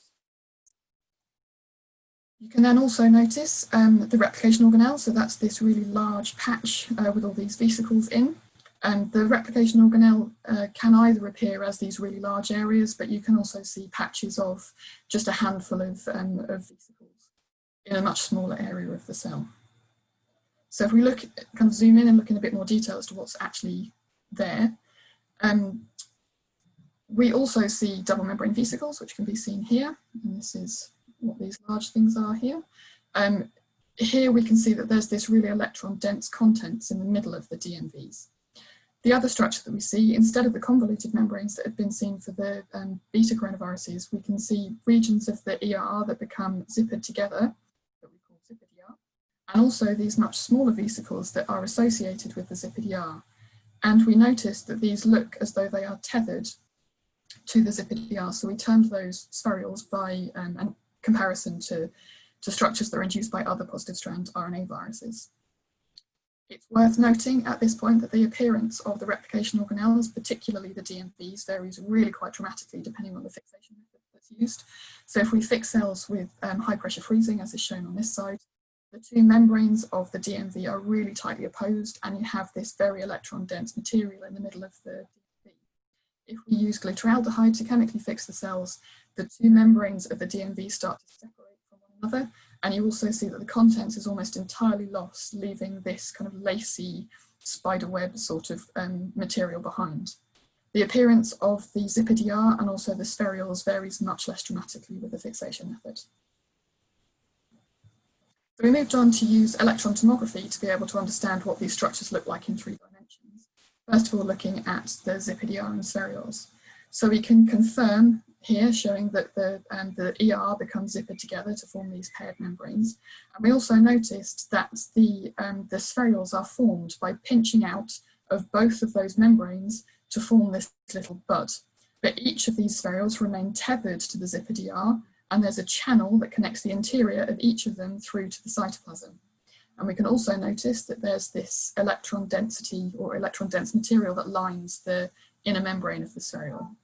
So these were a completely new structure that hadn't been identified for any coronavirus previously. We've modelled one of those spherules just to demonstrate the channel that connects the interior to the cytoplasm. So this provides a protected environment but allows for exchange of material with the cytoplasm. We also looked at DMVs. So these were shown to be connected to one another in SARS coronavirus infected cells. Actually, in IBV infected cells, the vast majority of the DMVs that we saw existed as individual vesicles. However, we didn't notice, in agreement with the SARS work, any connections between the interior and the cytoplasm, so the inner membrane was discrete. We did find one single example of a DMV where the outer membrane was connected to the ER, which connects just there. There we are. So we think that the membranes are formed in the same, or the vesicles are formed in the same way. Just we see or tend to see a much lower density of DMVs within the cytoplasm, and that's perhaps why we don't see the connections between them. We also went on to compare what the replication organelle looks like in different cell types, just in case that had any impact. So we've used Vero cells, which were used for the SARS work, and also ex vivo tracheal organ culture. So this is the natural site of infection in the chicken. We can take the trachea from a chicken and slice that into rings, and then use those for the infection. So that's what we're looking at here. And we can see that there's no difference whatsoever between the cell types in the appearance of the replication organelle. So we see the DMVs, we see the ZipIDR, and we see the spherules. We also compared across a range of different virus strains. Again, that's not possible for a lot of the other coronaviruses, but there are a huge range of different strains for IBV. So we compared field and vaccine strains, and we compared pathogenic and apathogenic strains, and there was no difference in the presence of any of these structures for any of the different viruses. So the replication organelle does not appear to be associated, or the appearance of the replication organelle does not appear to be associated with pathogenicity.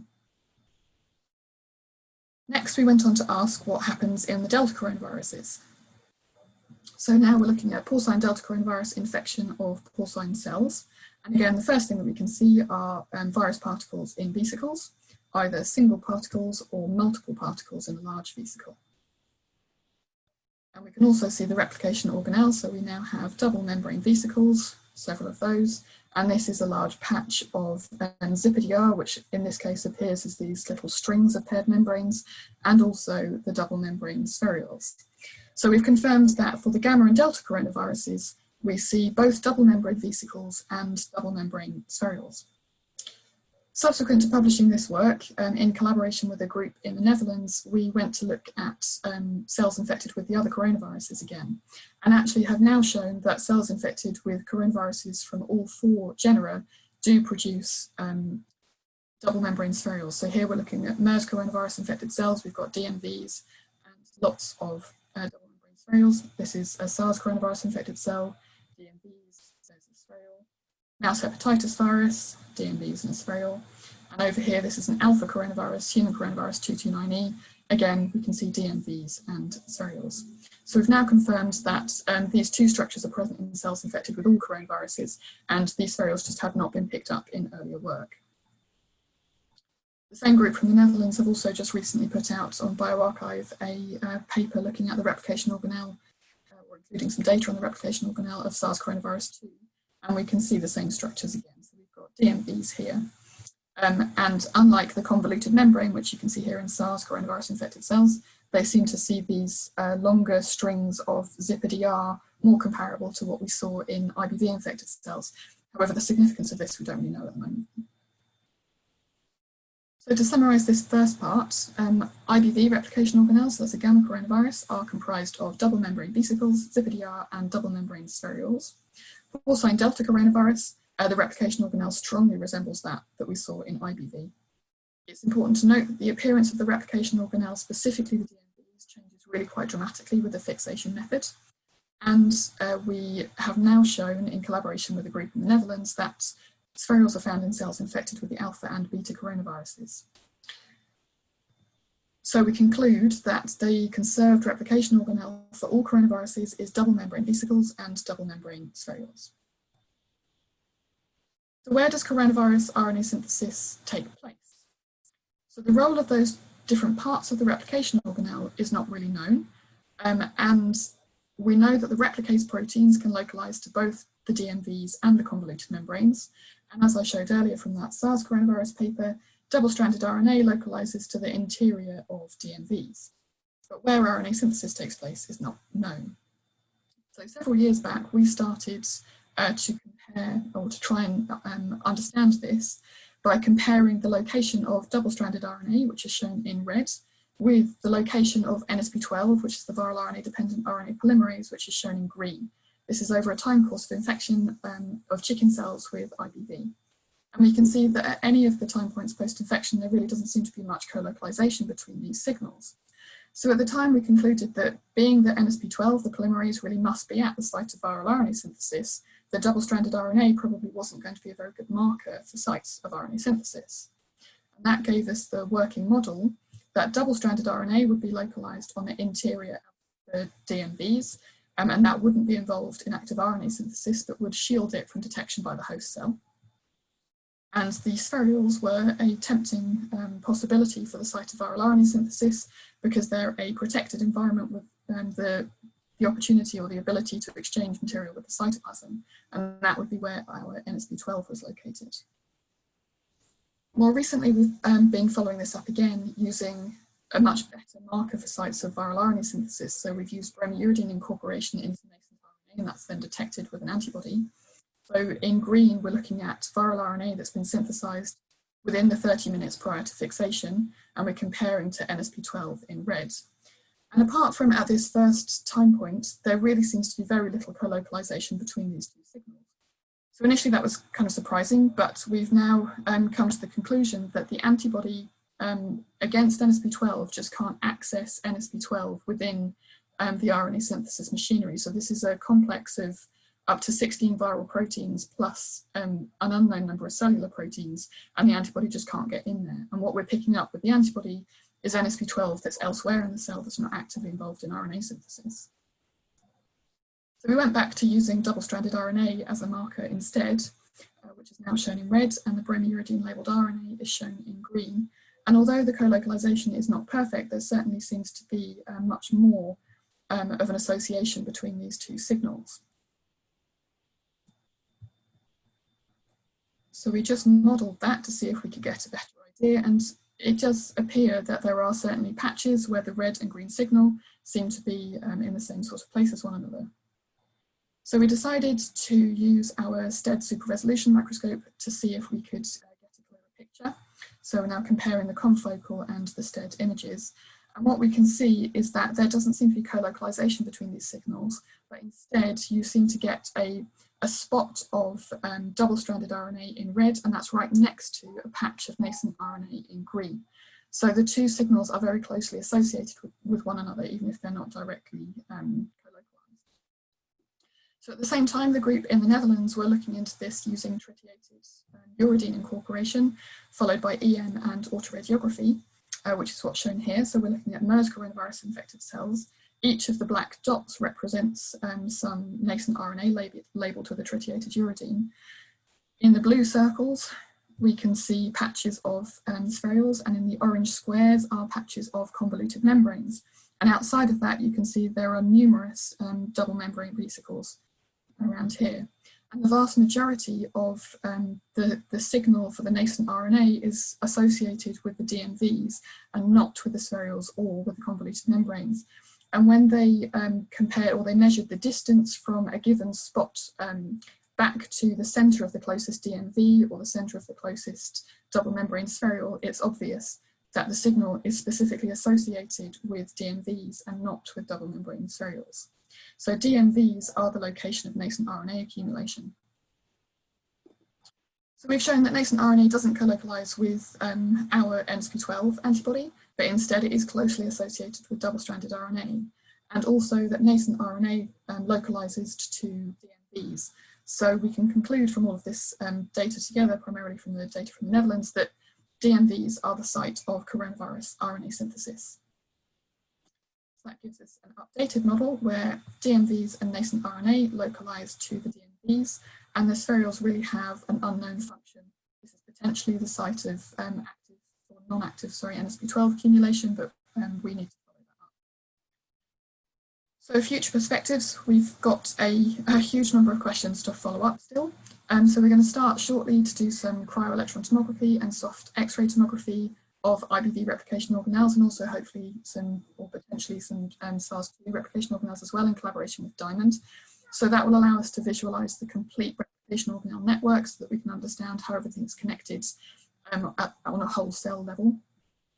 We'd also like to look for protein pores within the membranes. So if DMVs are the site of viral RNA synthesis, how does that RNA get out, being that we couldn't see any channels? So the suggestion would then be that there must be some sort of protein pore. I'd be interested to look at the scaffold proteins that support these structures. So double membrane spherules in particular are quite a complex structure to make, so there must be a supporting scaffold of proteins. We might be able to visualize the transcription replication complex and also potentially nascent viral RNA within these cells. A big question is, what is the role of those double membrane spherules? They're going to be quite tricky for the virus to make energy. It's going to cost quite a lot for the virus to make those, so they must be doing something. And is there any significance between the appearance of the zip-EDR versus convoluted membranes that we see for the different viruses? We've done some work to look at the viral proteins that are required for replication organelle formation, but so far no one's managed to recapitulate the complete replication organelle. So there's work going into that, and which cellular proteins are required for replication organelle functional formation, because this might be quite an appealing thing to target to prevent virus replication. And we're also interested in how replication organelles are coordinated with translation of protein and with budding or assembly of new particles. That just leaves me to thank the people who've done the work, both past and present members of my group. Nicole Doyle has done a huge amount of the imaging work. We've also had a very fruitful collaboration with Pippa and Jenny in bioimaging. We've worked a lot with Paul and Judith at the University of Bristol on the tomography, and also Monsi and Eric at Leiden on the more recent MERS and the tritiated uridine work. And thank you very much for listening. Thank you very much, Helen, and that was a really beautiful talk and some really stunning data. I think it's really going to help everybody to start to understand what they're seeing in light and electron microscopy images, and what is known about the virus and what isn't known yet. So just a quick reminder that if you want to submit any questions, we'll have the Q&A session after Raquel's talk. Raquel is totally on the ball. Her talk is already up there, so if you can get that into play mode, Raquel, and I will tell you a little bit about her. She studied biomedical sciences at the EMAU University, and please excuse my pronunciation if it's wrong, in Greifswald, Germany, where she became interested in viruses. So this was the university where Friedrich Loeffler performed his pioneering studies on the foot and mouth disease virus. Shortly after she started her PhD at the University of Würzburg in Germany in the group of Professor John Zieber, the whole group moved to Queen's University Belfast, and she obtained her PhD there based on her work on the characterization of replicative enzymes of human SARS-CoV-2 and seasonal coronaviruses using biochemical methods and reverse genetic systems. She then joined the lab of Professor Frank von Kuperveld, originally at the Radboud University in Nijmegen, and then Utrecht University in the Netherlands, studying the helicase of enteroviruses and how they usurp the secretory pathway to modify cell trafficking pathways. She became interested in how the cell detects and responds to these changes to intracellular membrane compartments, and joined the laboratory of Dr. Rupert Beale, originally at Cambridge University, and now at the Francis Crick Institute, studying an autophagy-related pathway that detects pH changes to acidic vesicles induced by influenza viruses. So thank you very much, Raquel. If you can unmute and turn your video on, and I'll hand over to you.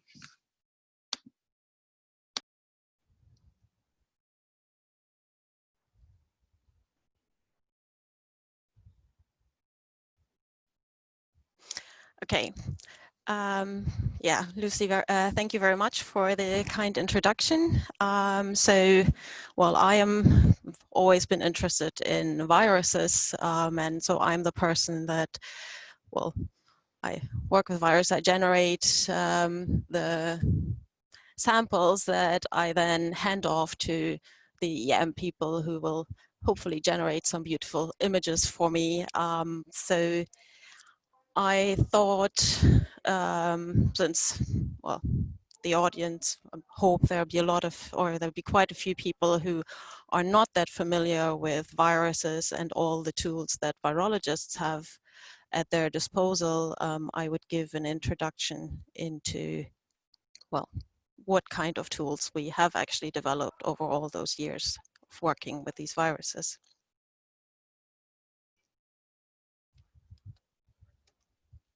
Okay. So you've already had a brief introduction from Helena earlier on the coronavirus replication cycle. Let me see, right. So, well, first of all, the coronavirus, as mentioned before, it's an RNA virus that fairly large for an RNA virus. It has a plus sense RNA, which means it basically acts like an mRNA, so it gets translated once it gets into the cell, and it's surrounded by a lipid envelope that contains viral proteins. So as I mentioned, well, the virus has to get into the cell. It's then uncoated, translated for, well, the so-called non-structural replicative proteins that are involved in forming this RTCs that Helena just talked about, and also in generating the structural proteins that are synthesized from subgenomic RNA that are synthesized by a very sort of intricate mechanism of where they're all 5' and 3' coterminal. And then these viruses bud into the ERGIC, mature in the Golgi, and then get released. So, well, usually if you're looking at imaging, if you're looking at fluorescent microscopy, and with the advent of also CLEM, usually the question I get, well, is can you just tag the protein with a fluorescent protein? And the problem is that in viruses, and in particular in these small RNA viruses, that's not quite as straightforward. And the reason is that, well, the small genome does contain a lot of information. So not only does it encode for the proteins, but, well, so it serves as an mRNA, but it's a template for genome copies, so negative and positive sense RNA. So we need RNA elements that are recognized by so-called promoters that are recognized by the polymerase. Same as the template for this discontinuous mRNA synthesis that involves structural elements within the RNA. Sometimes we're looking at overlapping reading frames. The proteins themselves, well, generating polyproteins that need to be processed. They interact with other subunits. They interact with a multitude of host proteins. Really, the amount of connectivity with cellular proteins for these viral proteins is really quite mind-boggling. And also there might be a maximum packaging capacity of what you can actually then get into a virion. So if you extend that too much, then, well, the virus might be inclined to kick it out. And this is just a recent preprint of predicted RNA structures in the genome of SARS coronavirus and 2. And as you can see, there's a lot of them that are predicted to overlap also with the open reading frames of some of the proteins that we might like to localize. However, in spite of that, well, it has been possible also for other viruses, coronaviruses, to make viruses that express fluorescent protein. So this is actually based on work that has previously been done on MHV that Helena mentioned earlier, where they add GFP into the NSP, accessory protein 7. So it then gets expressed, as you can see, in the cell. However, the replication is slightly reduced compared to the wild type shown here. And of course, that might affect some protein functions of this accessory protein.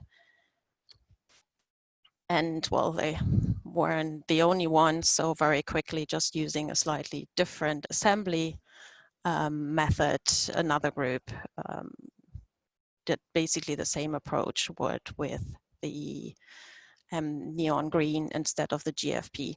Now this type, of course, you'll just get cytoplasmic GFP or neon expression.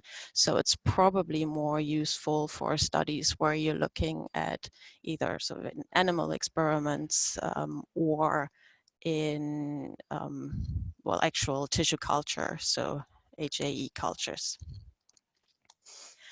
Now for MHV, there are reports of, well, actually fusing it to some of the structural proteins, so NSP2 and NSP3, and in particular the NSP2 has been used quite a lot, and then you can see that it does actually co-localize with the non-structural proteins, so you can localize those replication organelles. There's also other examples. So an example of a small tag, the tetracysteine tag that you might be familiar with, that has been added to one of the structural proteins, the envelope protein. As you can appreciate here, again, the virus does not replicate quite as well as the wild type, as shown here, and also forms slightly smaller plaques than the wild type virus does, but nevertheless, using this, it was possible to localize the envelope and showing that it localizes to predominantly Golgi compartments. Well, and sometimes looking at protein evolution can be quite helpful in these instances. So, for example, if you compare when the structures of the endoribonuclease, also the protein that I previously worked on in coronaviruses, was published, they noticed that actually one of those elements in some of the viruses, so in MHV, the packaging protein, RNA structure is not present at this position in SARS, and this is actually surface exposed on the protein. And then this group used this to, well, in MHV, introduce a purification tag. They tried FLAG and MIG-tag. But, well, in theory, my approach would maybe be to modify SARS and put in a tag there and then see if you can get purification of these structures there. So along the other tools that we have, well, it's actually quite helpful to consider what exactly is a virus. And well, this is what the Oxford Dictionary has to say about this. It's an infective agent that typically consists of the nucleic acid molecule in a protein and lipid. It's my addition, it's able to multiply only within the living cell of a host. And the point being that we can actually nicely sort of price these elements apart. So Pippa briefly mentioned these virus-like particles or VLPs, and actually, as it turns out, if you express the structural proteins in the cell, then these will actually assemble to structures that look like viruses, as you can see here in the EM data, and it might also be possible to tag and follow these in immunofluorescence.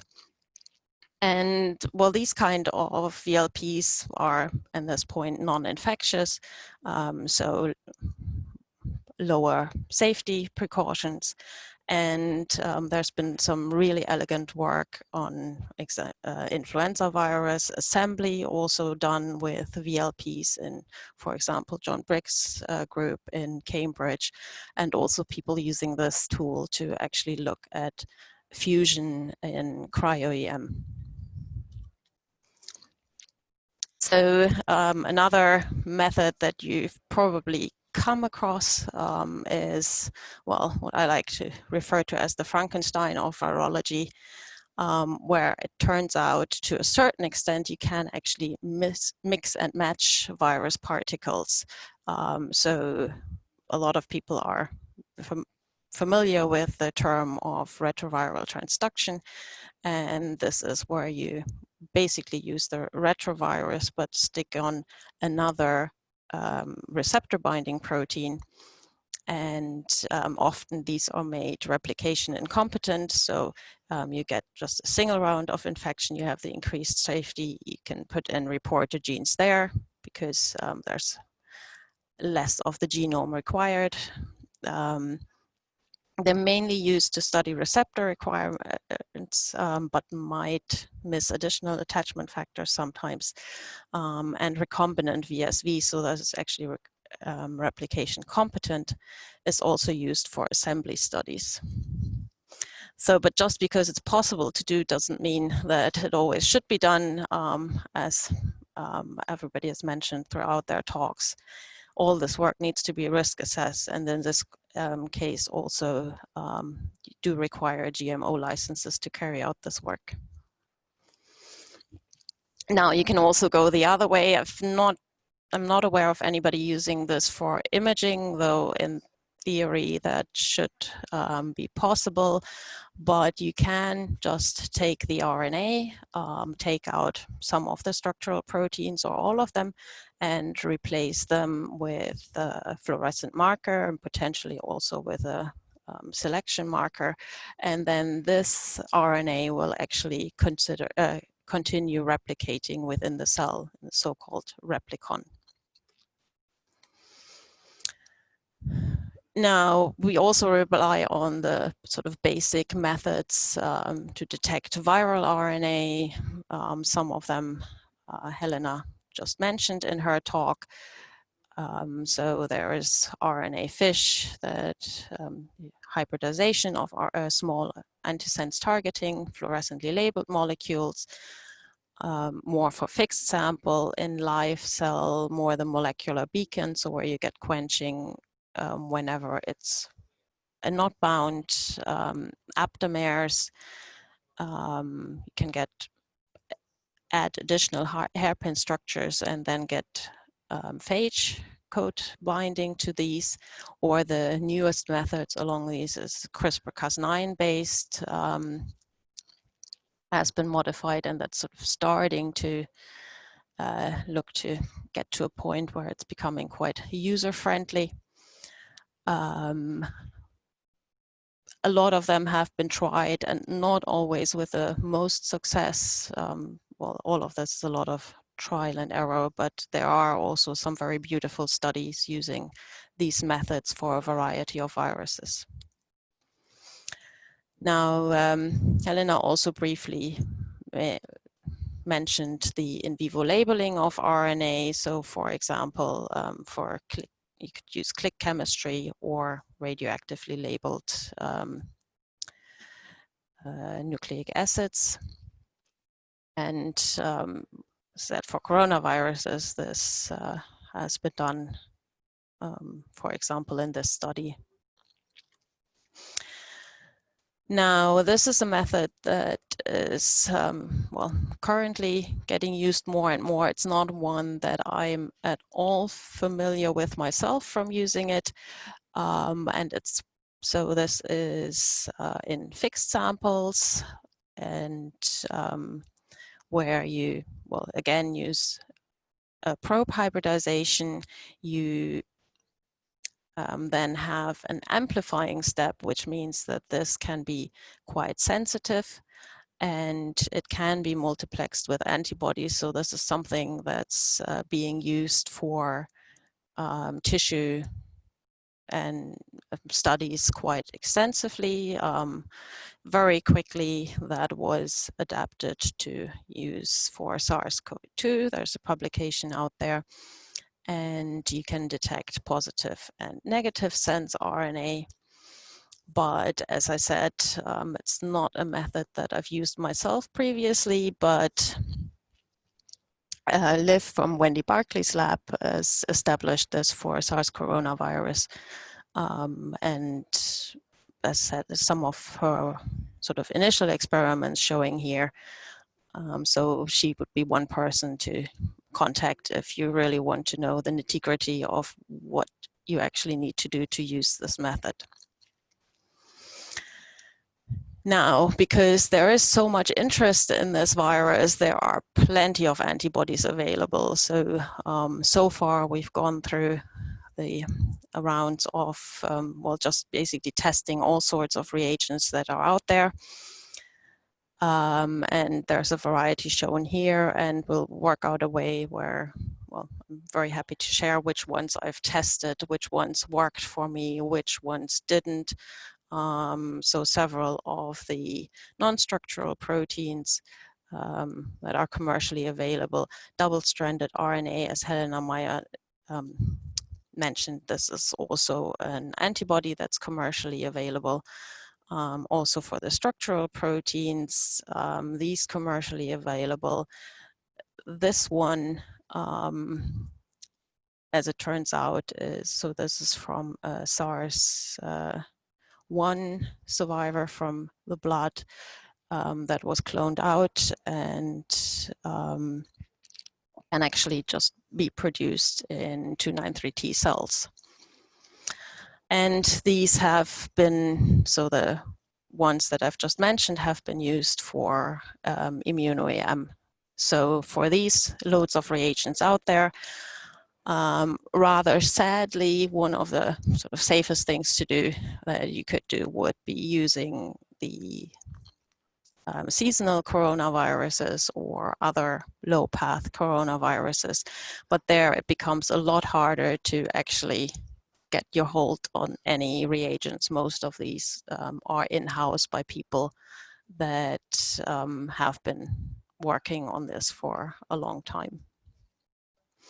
So what kind of things are we interested in with coronaviruses? Well, sort of, as I said, well, the most striking phenotype of corona and plus-strand RNA viruses is certainly this rearrangement of membrane trafficking pathways. But basically any part of the life cycle is, there's still a lot of things to be discovered and a lot of scope, I think, also for EM studies. Well, so I'm also particularly interested in how coronaviruses direct the rearrangement of these cellular membranes, so which viral proteins are involved, but also particularly which host factors are involved. So particular focus on lipid trafficking. But for me also, well, does the cell detect these changes, and how does the virus counteract the virus, the cell detecting these changes? And just to briefly illustrate, as you can see here, so just by a simple staining, you can see that, for example, the Golgi is dispersed.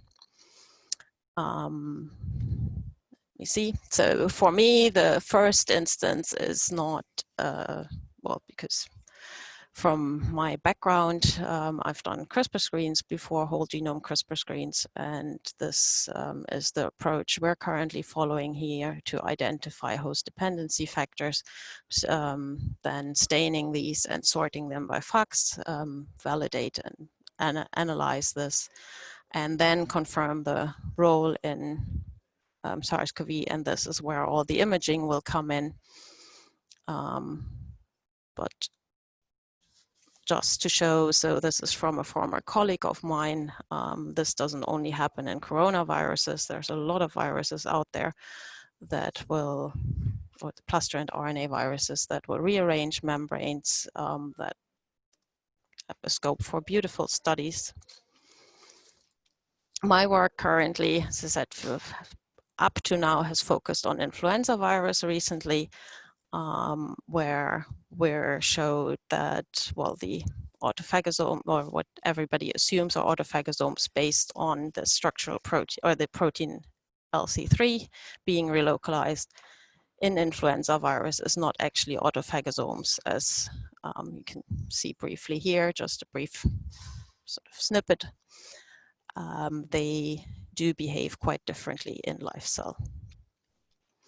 And just sort of a brief shout out to all the people in my group. As you can see here, we get up to all sorts of shenanigans when we're not in the lab. And that's it for me. Thank you very much, Raquel. That was fantastic. I think it's really important work that you're doing, and I think it's really important that we understand what kind of tools are available, so that we can highlight the virus and actually be sure that we're imaging virus.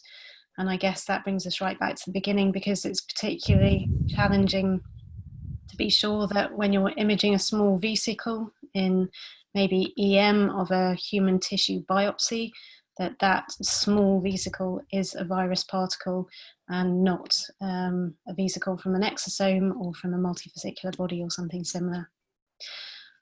So I would just like to thank all of our speakers again, and I am going to hand over to Professor Paul Ricardo, who is going to run our question and answer session. So I will put all of our speakers into gallery view, and if you can all turn your videos on, and then you can unmute if you're answering a question.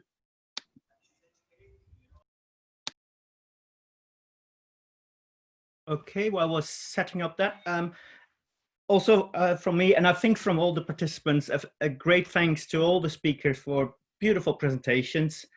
And also to all the participants, thank you for all the questions that have come in. What I've tried to do is somehow order them. There's a lot of common questions and repeating questions. And one remark from the beginning, we've had also some industrial participants, and we would like to express our gratitude for attending the meeting, because it's becoming increasingly clear that the collaboration with industry, designing new instruments, designing the labs, is going to be heavily dependent on working with the manufacturers. If I start off with some general virus questions, because some people mentioned that whereas in the UK, coronavirus is categorized as class 3, some people say that in Singapore, for instance, it's class 2. Is there a standard classification system? Pippa, you're shaking your head. Can you unmute and explain, please? Why not?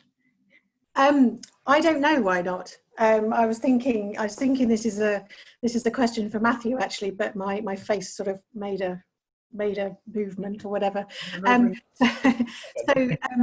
I have noticed just through sort of general talking to people, and especially with regard to decontamination of instruments, actually, that it's very country specific.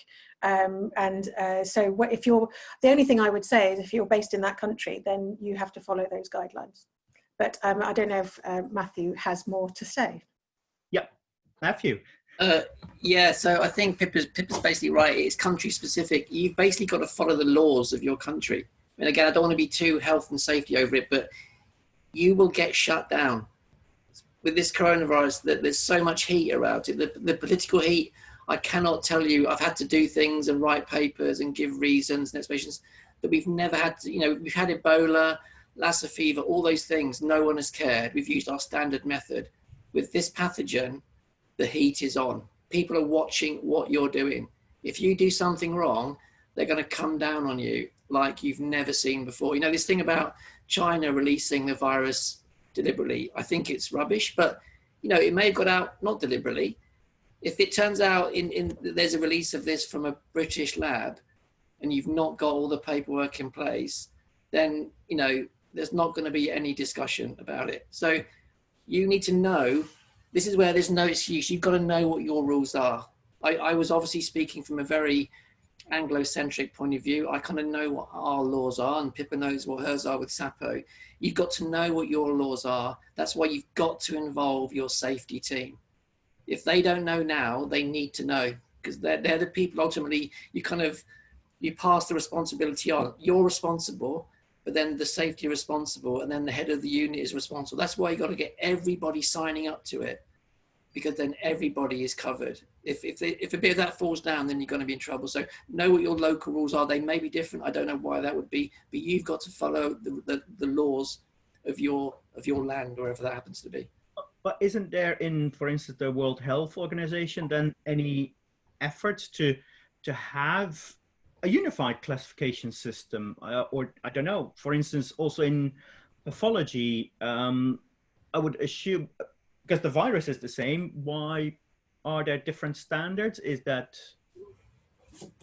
If I can, with my Chris Whitty head on again. So if I imagine the way that it works is if a virus is already endemic in a region, then obviously you don't have to worry about spread to the community. And as one of the classifications of the reason why things will go, for example, from a CL2 to a CL3 is the worry about that spreading to the community.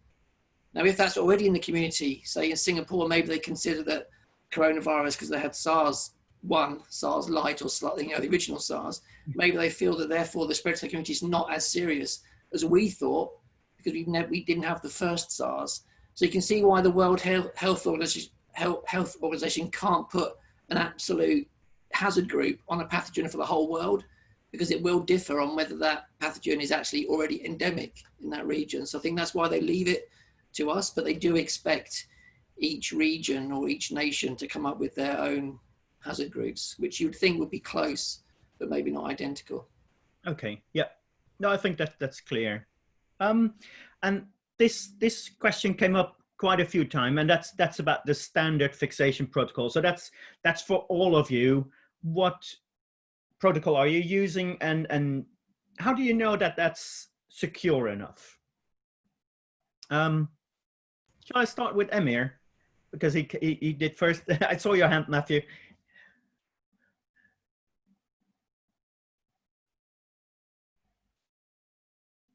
Emir? Yeah, there you are. Sorry, I've been pressing buttons. I think my fingers are getting very tired of pressing buttons. We don't know. We simply do what the Royal College of Pathologists tells us is appropriate. They're the standard setting body. We are told that 10% formaldehyde is sufficient.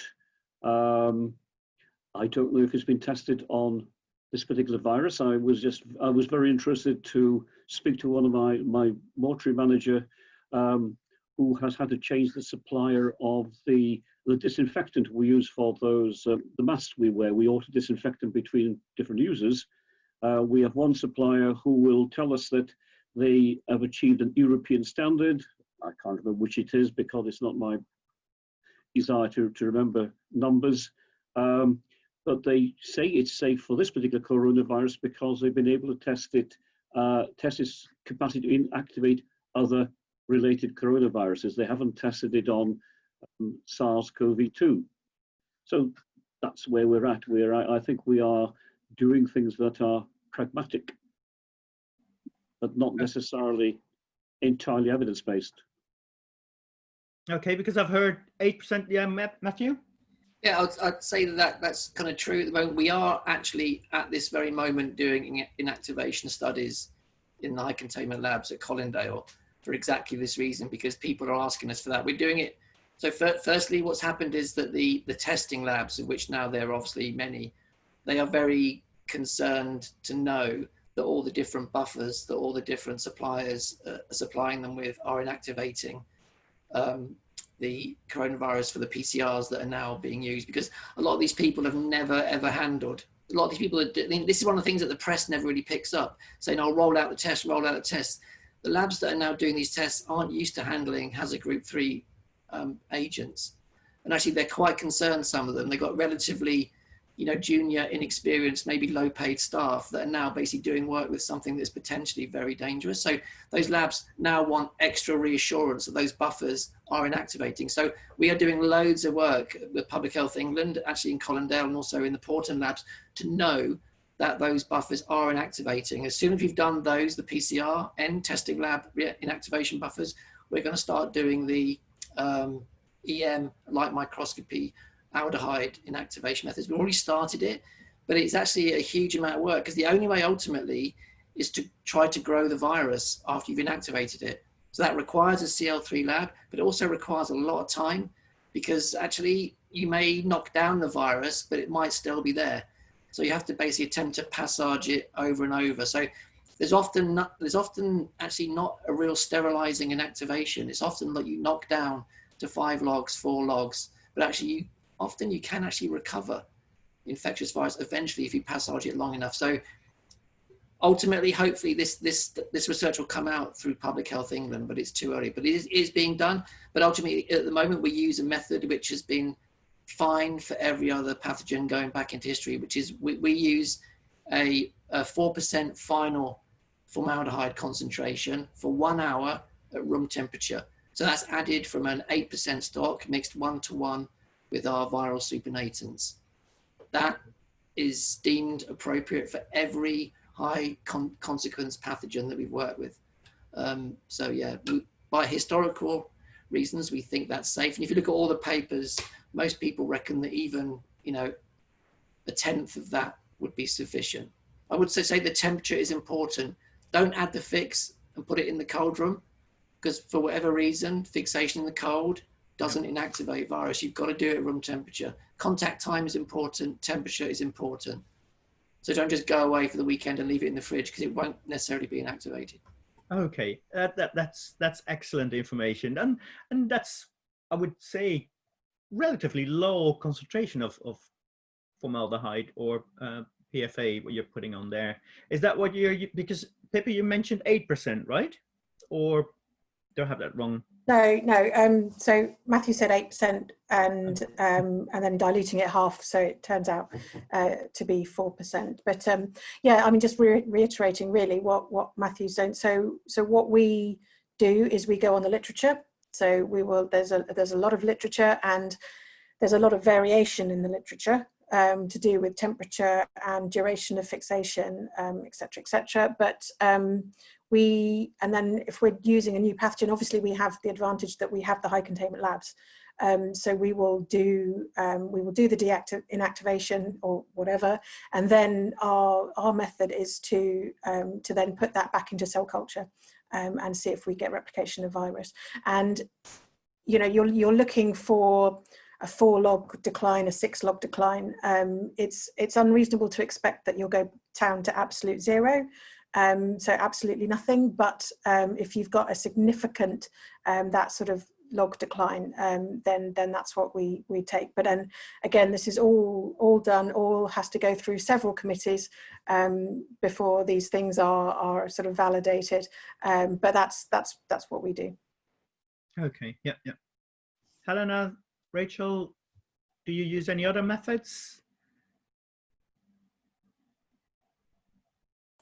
Not so far, because we're also still in the process of testing whether other methods would be appropriate. So unless it's been 4% formaldehyde, and that's fresh formaldehyde, because I've also had stories of, well, this was where it was actually not infectious, it was just to preserve the cell, but we wanted the DNA, so we went down to 1%, and then it turns out the person had stored diluted FA in the fridge for a long time, and so it's a lot of pitfalls. Yeah, and we do make sure that all of this, and well, as Matthew said, just testing what will inactivate is sort of a lot of the work that we do at the minute, which is not very exciting, but needs to be done, unfortunately. Yeah. Matthew, pick up that point about the source of the formaldehyde. So there are quite a few things in this that maybe you can't control, but you can control your reagents. And really just don't think you can get away with like rubbish formaldehyde that you found in someone's fridge that's knocking about that has some hieroglyphics on it. Make sure that you know what you're using, and make sure you're using the same language. Formalin is not the same as formaldehyde. Lots of formaldehyde is stabilized with methanol. If you're going to do EM, you absolutely don't want to use formaldehyde stabilized with methanol. You can buy relatively high-ish concentrations of pure formaldehyde made by some of our favorite EM suppliers, one in particular that I quite like, which has got quite a long shelf life, and from what I can see is very stable. I used to make my own, but the safety team is even more unhappy about that than they are with hazard group free organisms. So making your own formaldehyde from scratch is a pain, but you can buy it from the suppliers, but do keep control of it and make sure that you don't put it in the fridge and don't let other people adulterate it, and don't use their fix, I would say. Yeah, okay. Emir? I'm just emphasizing what Matthew's just said. We've had instances of people in our surgical theatres who don't have as many specimen containers as they think they need for those days' operation. So rather than come to ask for more, they simply tip some of the formaldehyde from one bucket into another and top it up with tap water. So we are in a world which is ever so slightly hazardous, partly because of us. Yeah. So and this is probably most appropriate for Matthew and Emir. So the others have been talking mainly about cell culture. You're dealing more with tissue, right? How do you fix that? Because you can't fix an arm or a whole lung. Do you then chop that up? Well, no, you mustn't chop it up. I mean, it is extremely important for tissue, staging of tumors. I won't tell you the recent anecdote about a limb, because there is still a patient in this hospital without it, but we have had difficulties with, again, with the understanding of what should be done. But we mustn't chop it up, because we need to have clear understanding of whether a tumor is at a resection margin, close to a resection margin, or whatever. So we have to fix the entire specimen, if at all possible, before we start dissection. Because what happens in terms of deciding whether a tumor, you've heard the newspapers talking about tumors of stage 1, 2, 3, or 4. The difference between 3 and 4 or 2 and 3 is often really quite difficult to establish. And it needs a specimen, or at least a tumor-containing part of the specimen, to be as intact as possible. I think I made a point very close at the beginning. We really do not like surgeons taking samples for research, because they will, because they know how to cut things, and the bigger the cut, the more exciting it is, that they will, and this is the technical term from pathology, they will hack the specimen about.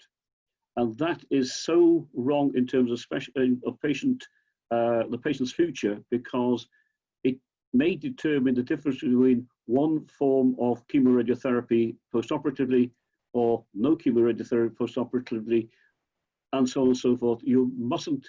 If I think I'm feeling really quite shocked by the idea that you might even consider wanting to cut it before I get to it. It shows my ignorance of. I'm petrified. Well, for me, this also is the most frightening area. Actually, not for completely different reasons, for almost the opposite reasons, is because there is a real mismatch between what the histopathologists want and expect and think than what we expect or think in the lab. So, and why?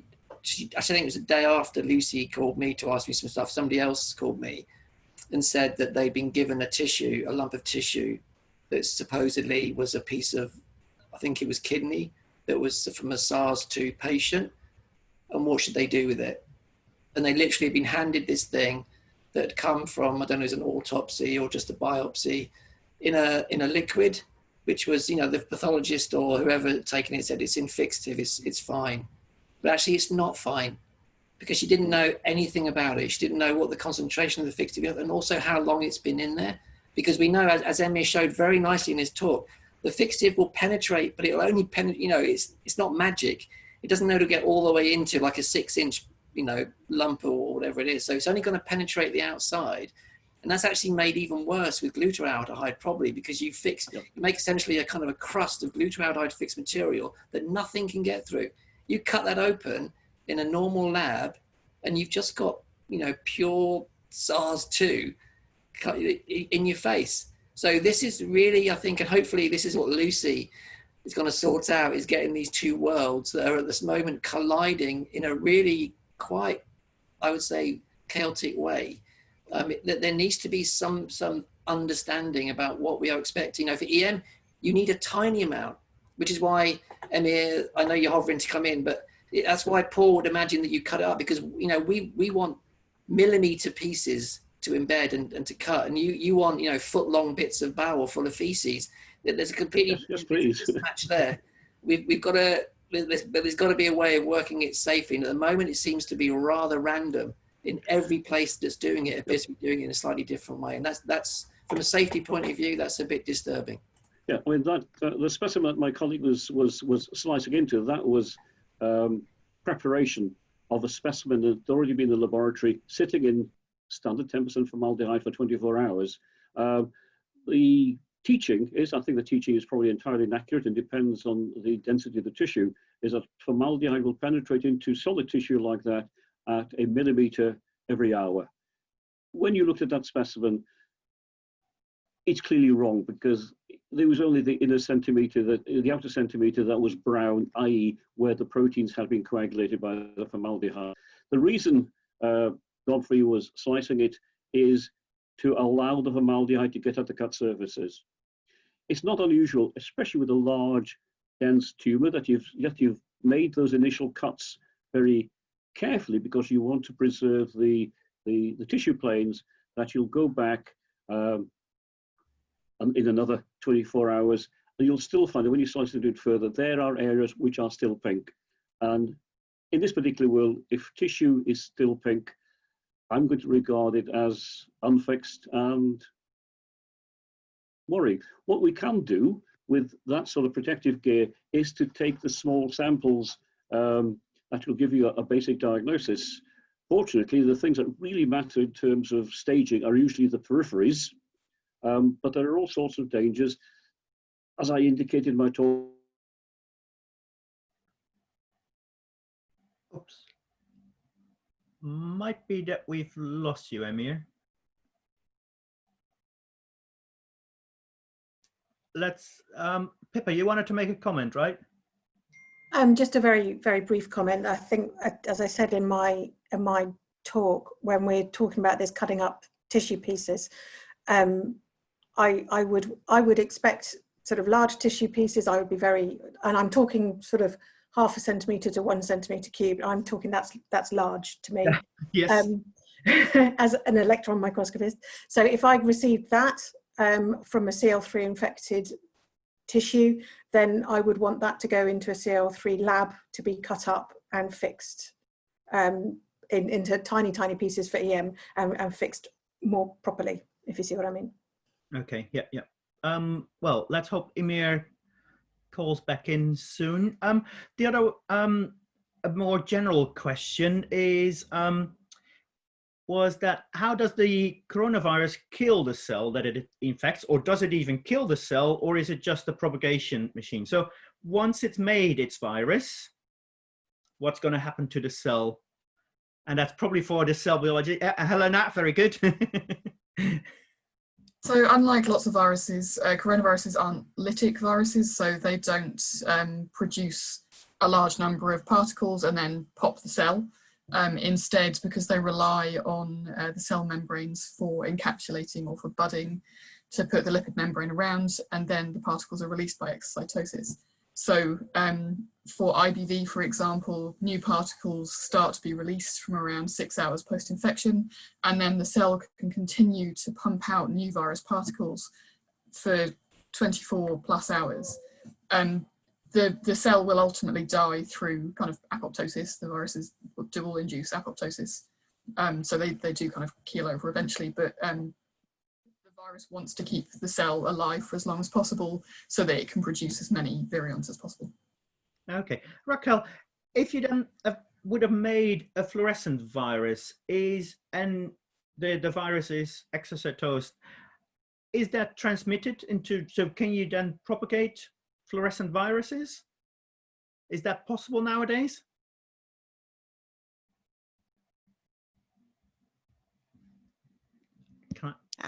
There. Yeah. Well, it depends on the virus and where you tag it, but yes, it is for some viruses it is possible. I don't know of any for coronaviruses where that has been done, but certainly for other viruses they will incorporate and then be fluorescent, and you can follow them around. Yeah. Okay. Yeah. Okay, I'm moving through my list of questions. I've tried to order them somewhat, but initially some were for Emir as well. Matthew? I was looking at the questions as well, and I saw one pop up about uranyl acetate. So yeah. It's a very common negative stain. not my favorite negative stain, but it is quite a nice one. High contrast. So the person basically asked if urinal acetate negative staining was enough to inactivate the coronavirus, and I would say definitely not. It might do, but it's, as far as I'm aware, it's not been shown that it does. When you negatively stain with urinal acetate, supposedly there's this kind of almost mythological idea that it forms a kind of a glass around the specimen. So there is some suggestion that it does inactivate, but actually you can't go on that. And the other one is that if you were doing that, you would have to be doing the negative staining in a CL3, because obviously you can't handle the active pathogen in a CL2. So that means doing negative staining in a CL3. It's very difficult to do negative staining in an environment where you can't use sharps. And at least in the UK, most CL3 environments do not want sharps. So EM grids are tiny. We use tiny little forceps. So unless you've got a way of holding the grids without sharps, you can't even really do a negative staining in CL3. I have done it, but it means basically sticking each of your little grids on a big plastic thing that you can hold and do. So I would say, no, don't try doing that with urinal acetate. Get it inactivated, then doing negative stain, and then you can use urinal acetate or phosphotungstic acid or whatever you want to use, and it will be fine. But no, do not assume that any negative stain is going to inactivate a virus particle. Okay, that's very clear. Welcome back, Emir. That's very good. Because I've moved on to the fixation. So that we've dealt with a standard fixation protocol. Matthew's already answered about the urinal acetate. Emir, how are your frozen samples made from the biopsies? Frozen samples. Frozen samples are used to make an intraoperative diagnosis. It's a common thing in the States. It's now very rare in the UK, well, not very rare, but uncommon in the UK. It's to make either an intraoperative diagnosis of a mass. The classical example was say a breast carcinoma in the era before we became slick at doing needle biopsies before the patient ever had surgery. More so now, it's used to assess the margins. For example, breast surgery is now as conservative as you can make it, but the surgeon is largely taking out a mass on the basis of radiographs, x-rays taken in life, but to a degree, he's doing it on the basis of what he feels as he takes the tumor out of the breast. And he may well believe or be concerned that he hasn't taken the entire tumor. So he will send a sample to the laboratory while the patient remains under a general anesthetic. We then, when it comes to the laboratory, it'll be a small sample of fresh tissue. We put it in that rather tatty looking cabinet, and it's mounted on a metal chuck, which has been pre-cooled in the cryotome. I'll explain a cryotome if I need in a moment, to about -20 centigrade. You put on the top, on the chuck, you put something we call tissue freezing fluid, which is extremely viscous. You put the tissue into that material and you then freeze it, and you take the sections. You can take the sections within 10 minutes of the tissue leaving the patient. Okay. So the freezing is very slow. It's not that it's going to be dropped into liquid nitrogen, for instance. Well, there are situations where some of the biobank samples are dropped into liquid nitrogen. There are occasions, and this is something again I've discussed with Matthew in the preparation of this meeting. There are samples which the laboratories want while they are still warm and fresh. So the tissue sample or the resection specimen will be brought to us by the staff from the biobank. We do, if we feel like it. We sometimes refuse because we're worried about the subsequent staging of a tumor, but we will take small samples, maybe half a centimeter across from what is otherwise a very large tumor, and something we will take it while it's still warm and fresh to the laboratory where some researcher is waiting for it. My concern now is that we don't know, because of the incubation period of this thing, which of those samples are actually accidentally contaminated with coronavirus, because the patient may have tested negative on day 0, may well be incubating coronavirus, which is not yet demonstrating itself in the pharyngeal swab. Okay. So Yeah. at the moment, it's not biobanking or fresh specimens is not happening. Good. Yeah. Well, for EM, of course, ideally, like Pippa was saying, we would like to use high pressure freezing. Is there any additional handling instructions for when you do the high pressure freezing? What do you do with all the materials, all the carriers, things that are used in there? Right. So yeah, so at the moment, as I said, we're only doing this with the SAPO4 viruses, which makes it that one step easier for us. So we would, any of the bits and bobs that we used during that whole process, we will decontaminate. Our standard sort of chemical decontamination that we use is called FAM, which is an iodine-based disinfectant. So what again, this is going to be part of the risk assessment. What I would suggest is that either all of the little bits that we use are, it can be quite corrosive there. That's the problem. Are dipped in FAM, but then straight into to 70% ethanol, or whether we can sufficiently get rid decontaminate just using 70% ethanol. But again, this is for the SAPO4 viruses. So we're protecting the environment. We're not necessarily having to protect the user in that instance. And of course, everything that we use, all of the bits and bobs that we use during that process are kept in that lab. So they're never moved around the building. Okay, but in this case, I mentioned the manufacturers. Have you discussed, so to say, decontamination with manufacturers? Also, as I know, in your microscope, for instance? Well, yes. So this is a big subject, and it tends to come down to, and I think there's more interest in this, and certainly after this outbreak, there will be far more interest in doing this from the manufacturers. Up until now, we've probably, with the exception of Thermo have been quite good recently.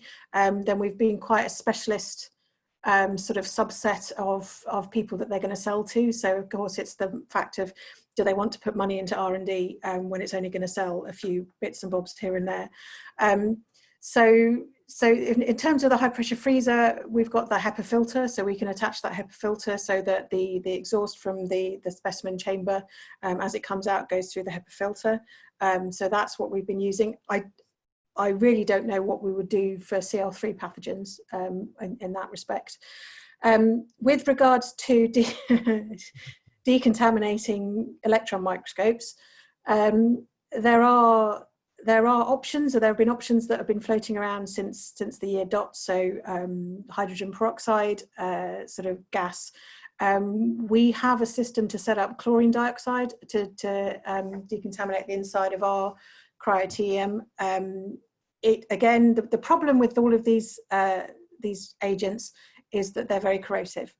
So you have to balance, obviously, decontaminating with losing the inside of your microscope. So they would that would only ever be used in an emergency situation. An emergency situation would be, if we were doing cryo, for instance, would be that the sample reaches room temperature without us realizing, or we drop a grid inside the column for side entry microscopes we're talking about here. Just practical. If you can't use tweezers inside CL3, how are you going to load your grid? I have no clue. So move on. Can I just quickly, so I think if you want to do high containment stuff with a microscope, put a microscope in high containment, then speak to your supplier, because I know, I don't want to plug them, but I know actually they're online, but I know that JL have got some systems for decontaminate, because I think you have to assume that as soon as it's in high containment, it's contaminated, and that's it. And the problem is then obviously it needs to be serviced. These things tend to have to be serviced. You don't want to infect the service engineer, otherwise we're going to run out of service engineers and they won't come back again.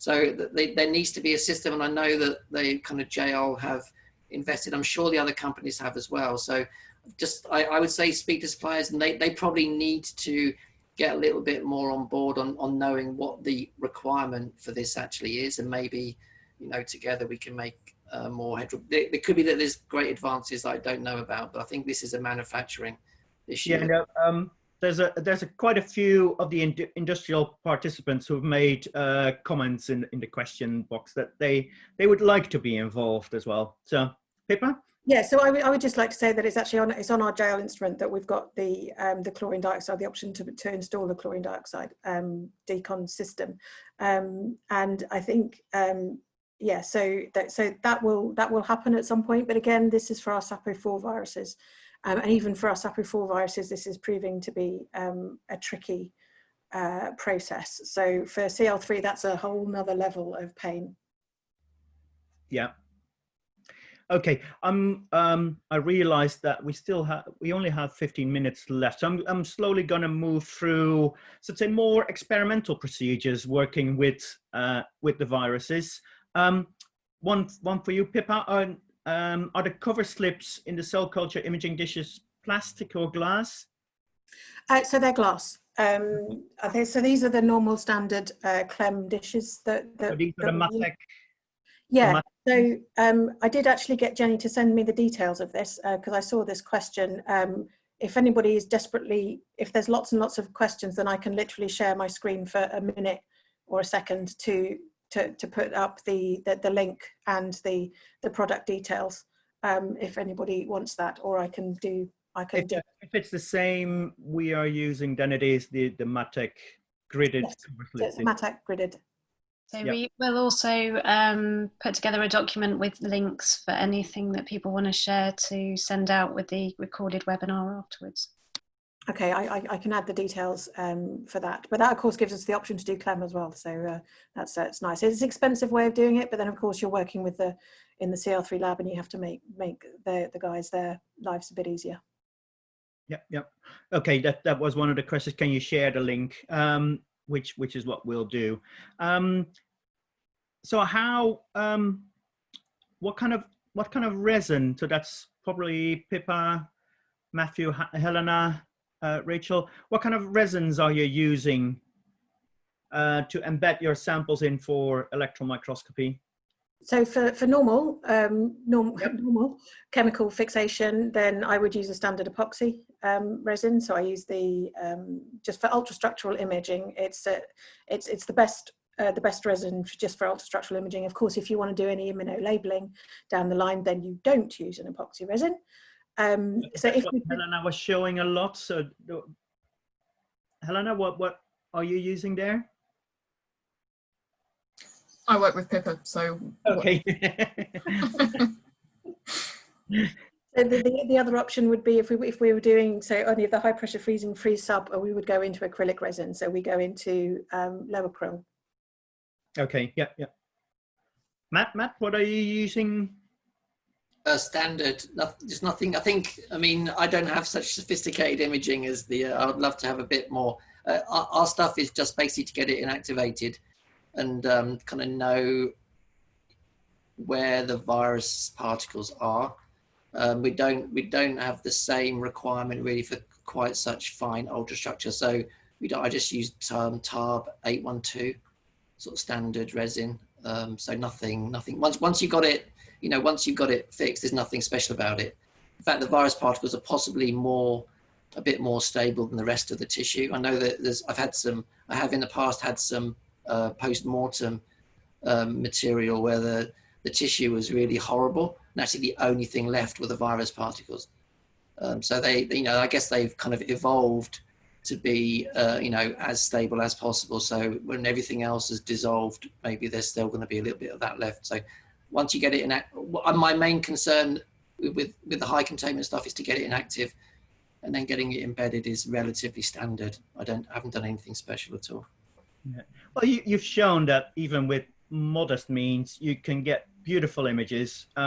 So for those that watch the BBC News, the background on every coronavirus topic is supplied by Matthew, isn't it? Right? Probably one of my least favorite pictures but the company that colorizes it chose that one, and they obviously know what the BBC like. So I'm just waiting for the royalties to roll in.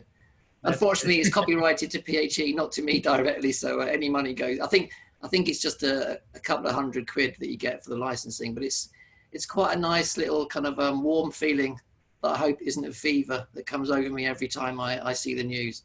Yeah. With that one. Yeah, so it's quite nice. Oh, well done for that. Helena, I have a question about the co-localization. So this is really experimental. How do you assess the co-localization? I'm assuming that's not just by visual comparison. I'm assuming you use some software for that or some.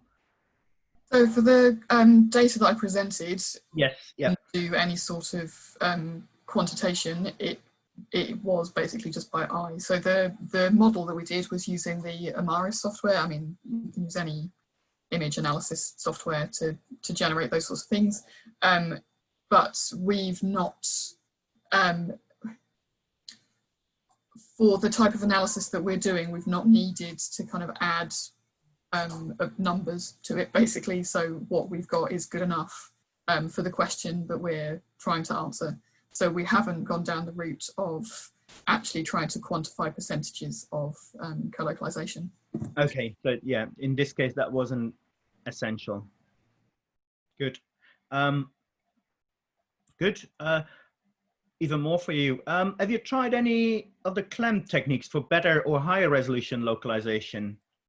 And does the morphology change of variants if using Tokiyasu techniques? Yes, we are trying to get CLEM up and running. We have had some success. It's still a work in progress. And I'm not going to say too much more than that at this stage, if that's okay. Yep, that's fine. Have you tried Tokiyasu as well? I'll let Peter answer that. Yeah, so that's the immunogold labeling. Yes, we have, but with limited, I think that's the word, limited success, shall we say. So basically our antibodies didn't work, which is quite annoying. We were looking at the double-stranded RNA antibody, which I think is J2 antibody, that's the commercially available one. And in our hands, we couldn't get it to work. Okay, that's perfect, because I have a question. Whether the NSP12 is that a good antibody for EM? Have you tried that on EM? And what does NSP12 stain exactly? Well, I think I might hand over to Helena for that one, but we haven't tried it. I don't think we've tried it in the immunogold. We were sort of putting our efforts into other techniques at the time, but I'll hand over to Helena for. Yep. It's basically on the list of things to do, and it will get incorporated into our CLEM stuff as well. So precisely what it labels, we don't know yet. It's fairly small puncta that look pretty diffuse by confocal. So beyond that, I couldn't tell you. It doesn't co-localize with any cellular markers that we have compared it to so far. But is it a viral protein or a cellular protein? Yeah, NSP12 is the viral polymerase. Yeah, okay. So that I guess was the question. Okay, so more on general corona, I guess, is the transmission from coronavirus and bats. What is the link? What is the transmission pathway? Is that known? And is it particular to a specific type of bat or a specific species of bat? Does anyone want to comment on that? Yep, Eleanor? Got some of that. So there have been a lot of surveys of bats for coronaviruses since the first SARS outbreak in 2003. And there are a huge number of kind of partial coronavirus sequences that have been identified in bats. And I think it's kind of 30 full-length genomes that have been identified as well within bats. SARS and SARS-2, as well as SARS coronavirus, have all been found in the horseshoe bat species, but there are coronaviruses found in a variety of different bat species. I mean, the the range of bat species is absolutely enormous. There's about 1,700 different species of bats, and they're not terribly related to one another. So kind of talking about bat coronaviruses is you're talking about a lot of different things. Yeah. So there are a lot of circulating coronaviruses. I'm trying to remember the number. I think it's about 35% of the bat's virome has been shown to be coronavirus sequences. So they carry a lot of coronaviruses. But the way in which they transmit through to another species is not clear cut, I don't think. So obviously in some cases you get intermediate hosts. For example, camels is very well characterized for MERS coronavirus. It's not known the route that SARS-2 came through. There have been several different options kind of proposed, but there's no absolute kind of certain answer about that at the moment. The SARS coronavirus that I mentioned that transmitted into pigs, a very related virus was found in a bat cave that was close to the pig farm. So it's entirely possible that that could have transferred directly. But again, work into the bat coronaviruses is, it's very difficult to do because bats are quite a difficult organism to work with. There aren't so many cell lines available and reagents available. They're not terribly well characterized. So there are a few labs around the world that do a lot of bat coronavirus work, but it's quite an understudied area at the moment. So, yeah, because are bats specifically susceptible to that, or is it known why specifically bats would be a good transmitter? I think bats carry a huge number of different viruses, and from what I understand, they have kind of their immune system works slightly differently. So there's a chap that I work with at Imperial who's shortly moving to Essex, who's a specialist in this sort of area, has described it that in the evolution of kind of flight, which is quite costly, there have been modifications to things in the innate immune system. So the way the innate immune system works is slightly different, which might allow for a low level of replication of the viruses, which doesn't cause particular illness in the bats, but means that there's a kind of constant amount of virus replicating there. But again, this is, I mean, it's something that's quite interesting because bats transmit a lot of, or are known to have a lot of very pathogenic viruses kind of circulating amongst them. So it's an interesting question. Okay, excellent. So we're almost coming to the end of the Q&A session, and I'm really sorry for if I've missed any questions. I'm going to end with one which is for more or less for everybody, because if you look at pictures of viruses outside cells, they're always nice and round, but inside cells they're quite pleomorphic. Any explanations for that? Yep, Pippa? Well, I wouldn't say they are pleomorphic, really. Inside cells, it depends. This comes down to, well, depending on the virus, of course. There are a lot of fixation effects, I would say, and that depends on how cells are prepared and well, by whatever route that they're prepared, but. They can be pleomorphic, so some particular virus families do, like the morbilliviruses tend to be more pleomorphic than the any others that I can think of immediately. So it's, yeah, I mean, I would say it depends. Matt? Yeah, I would agree. I would say I don't think that they are remarkably monomorphic when you think what they're made of. When you least I mean, most of my experience is looking in the supernatant from infected cells. If you look in literature, they do appear to be significantly more pleomorphic, and that's because I think that most of the things aren't coronavirus particles. There are so many bioarchive preprints out there that show images of tissues where somebody has pointed out that, you know, figure A contains a coronavirus particle, and there's this thing of 120 nanometers with a couple of spiky bits on it. there's no evidence that's a coronavirus particle. You know, we know cells can make loads of these viral profiles, so I would take a lot of that with a pinch of salt. Actually, I think they are remarkably monomorphic, not pleomorphic, at least once they've got to the point of being released in the supernatant. They do clump, they are sticky, at least in tissue culture. They seem to pick up a lot of stuff. So they are kind of, and whether that's sort of a deliberate evolutionary strategy to get kind of dirty and evade the immune system, but they're not a clean kind of bullet type virus particle, but they're not particularly pleomorphic. So if you've got a lot of pleomorphic stuff that your cells are making, it might just be dying cells, not coronavirus particles. Yep. Pippa? Just sorry, it just occurred to me on a more general virus point. So it's not only the fixation that can affect the look of the viruses in your sample, it's also the cells that you use. So if you're talking about cell culture, then if you're looking at a sort of standard cell, so in fact, if you're infecting, say, a Vero cell line, then do check with a more relevant cell line, I would say, because there can be differences between the shape of the viruses between a sort of bog standard cell line that you're using and a more relevant cell line coming from the species of the host that you're, of the virus that you're looking at.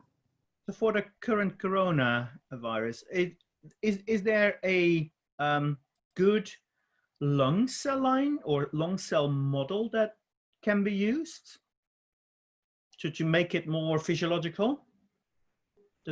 Yeah, Alana?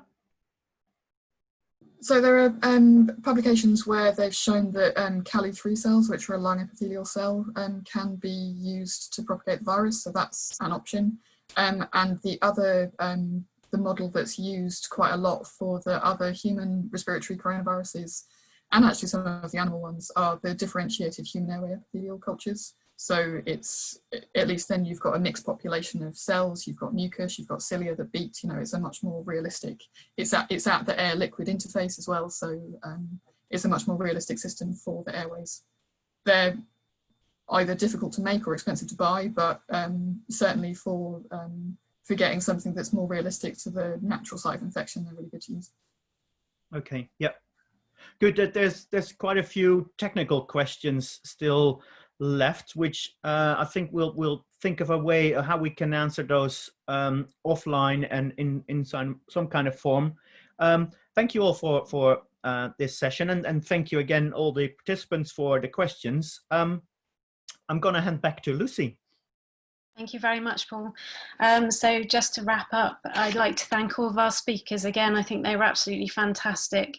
And I think the knowledge that they've shared with the community today is really going to play a great role in keeping everybody safe and in speeding up research into SARS-CoV-2. So thank you for all the time that you put into it. Thank you also to Paul, Martin, Rafa and Louise, who've been supporting in the background and who've made everything go really smoothly. I want to thank the CRIC and also Technology Touching Life IBIN network, who have been supporting us with some funding to link together research electron microscopists with clinical and diagnostic electron microscopists and researchers. We will be sharing the presentations. I'm not quite sure where they're going to go, but we've had a lot of requests for them. So we'll get them up as soon as possible with various links and the Q&A list, and we'll try and fit in any answers that we haven't given so far, and we'll get that out through the various list servers that we targeted and through Twitter. And I think that's it. So it's lovely to see so many microscopists here. We had more than 300 attendees. It's always nice when the microscopists come out of their basements. It's a shame we couldn't see you all, but I hope you all have a lovely weekend and stay safe and stay well and happy imaging. Thank you very much.